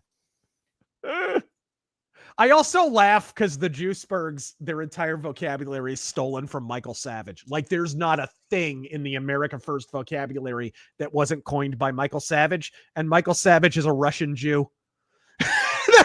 They all have Jewish vocabulary. They can't get away from it. Now, granted, I think he converted to Christianity or something, but Hung Nguyen. Sorry, Buchanan didn't cause Trump. Zoe Quinn did. We just wanted to play our games. GG Evan. Bill Clinton as governor helped the CIA traffic coke. Why not children? Look up Boys on the Tracks and Barry Seal. Shut it down. No, I've seen that episode of Unsolved Mysteries. Godspeed. I love that, dude. Unsolved Mysteries was low-key based back in the day. They did a whole expose on the Vince Foster suicide. Did you ever see that? No. You have not lived until you've heard Robert Stack narrate the many crimes and assassinations of the Clinton crime family. Dude, that freaking show was based back in the day. It was amazing. You guys gotta watch it. RazörForce, if you have not watched that episode, every episode of Unsolved Mysteries, I believe, is free to watch on YouTube. They have an official channel and everything. Go watch the Boys on the Railroad Tracks episode and the Vince Foster episode. But yeah, 2 boys got killed basically for, what did they stumble on a FBI or something, like undercover drug sting or something. Yeah. They stumbled on something they weren't supposed to. They got killed. The FBI agents tried to help them cover it up. And the way they helped them cover it up was they propped the bodies on railroad tracks, knowing a train would come by, covered them in a tarp. They had already been smoking pot, so they fell asleep on the railroad tracks with their heads perfectly positioned right on the rail. And the freaking train ran them over. They just didn't notice when the freaking steam train was barreling toward them. And what about the 30 gunshots, sir? Yeah. Anyways, the Hell Night. True, however, the common factor here is child trafficking. Ukraine's a hotspot for human trafficking. True. And money laundering. Also true. Why else would the media instantly hop to defending Ukraine? Well, apart from their antipathy for Putin because he's not communist. Nocturnal Observer, UK voted 16. Aren't half of UK Zoomers named Mohammed? Good point. Scully Bones, I don't know if it's possible, but maybe an Earthworm Jim arcade one day. Already happened. Yes. Not an arcade. I interviewed Doug TeNapel, the creator of Earthworm Jim, and played the game live on air while we were interviewing. So go look that up. Felixian Fox, long time no see. Lost a lot of friends on left and right to blackpilling over politics and them trying to drive me insane along with them. A lot of that going around. Body bags for black pills. DeBoggio, now Elon is defending Trump on the Epstein thing. Interesting. I'd like to see his rationale for it. Again, I think it is fair. Trump has taken the fair position that we can't trust any investigation that happened under Eric Holder. If that's the argument that's being made, you'll hear no argument from me. But that's interesting. That's interesting. Hung Nguyen. No, he's not. Elon retweeted Massey, for fuck's sake. Okay, I have no idea. So, conflicting reports. The internet is fake news. You think someone would do that? Just get on the internet and lie, Taryn? You wouldn't download a car. You wouldn't download a goblin. Armed Brit 493. Sup, lad? Submitted my PhD thesis today on the economic theories of Vladimir Lenin. Feels okay. Boris Wave Rajput lady friend might lose her NHS visa and have to go back. Feels bad. Oh.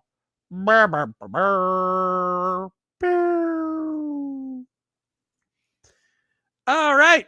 Dargon Eric, Hasbro / Wizards of the Coast has officially tanked TTRPGs on the plus side. The 2024 Dragon redesigns were pretty damn good. Probably the only good thing to come out of 5.5e. Never liked, I assume there, Swamp Skeletor or the Pug Dragon. Wizards of the Coast ruining D&D has been a long-standing condition. Blitz Systems, place your bets about Colbert. He'll be back on Jon Stewart in no time. Dude, I give it 15 minutes, you guys. I give it 15 minutes. I'm going to double check Streamlabs, and then we're going to get the H out of here because we've been going like entirely too long. I like to keep these things down to an hour or two, and we're at like over 3 for crying out loud. 4, almost 4. Yeah. Jesus. Evening, fellas. Here's an important question. Update to the VOD channel. When? Godspeed. We already mentioned it. It is coming. Jack the Outcast. Hey, Razor and TG. I had to get the shot twice to travel to Hawaii. Got violently ill for a week. Also had to have my papers processed under armed guards after getting off the plane. Jeez. Rick Slammer, I think. No, Tara, not hang. Epstein's clients need to be put in prison, Gen Pop, where they can suffer for the rest of their lives at the bottom of the prison totem pole. Literally. All right, sweet, you guys. I think that is the end of the line, except for this one. Stephen Nizak. Razor would do anything for love, but he won't do that. Godspeed, bastard. All right. Ladies and gentlemen, RazörForce, thank you for coming out. I tried to get to every single super chat. I hope I didn't miss anything, but you guys are mad bastards, and the support was crazy tonight. Love you, bitches, even the ones I told to fuck yourselves. In fact, especially the ones I told to fuck yourselves. Until next time, for Tyrann Gale and the missing tactical hobo, Godspeed!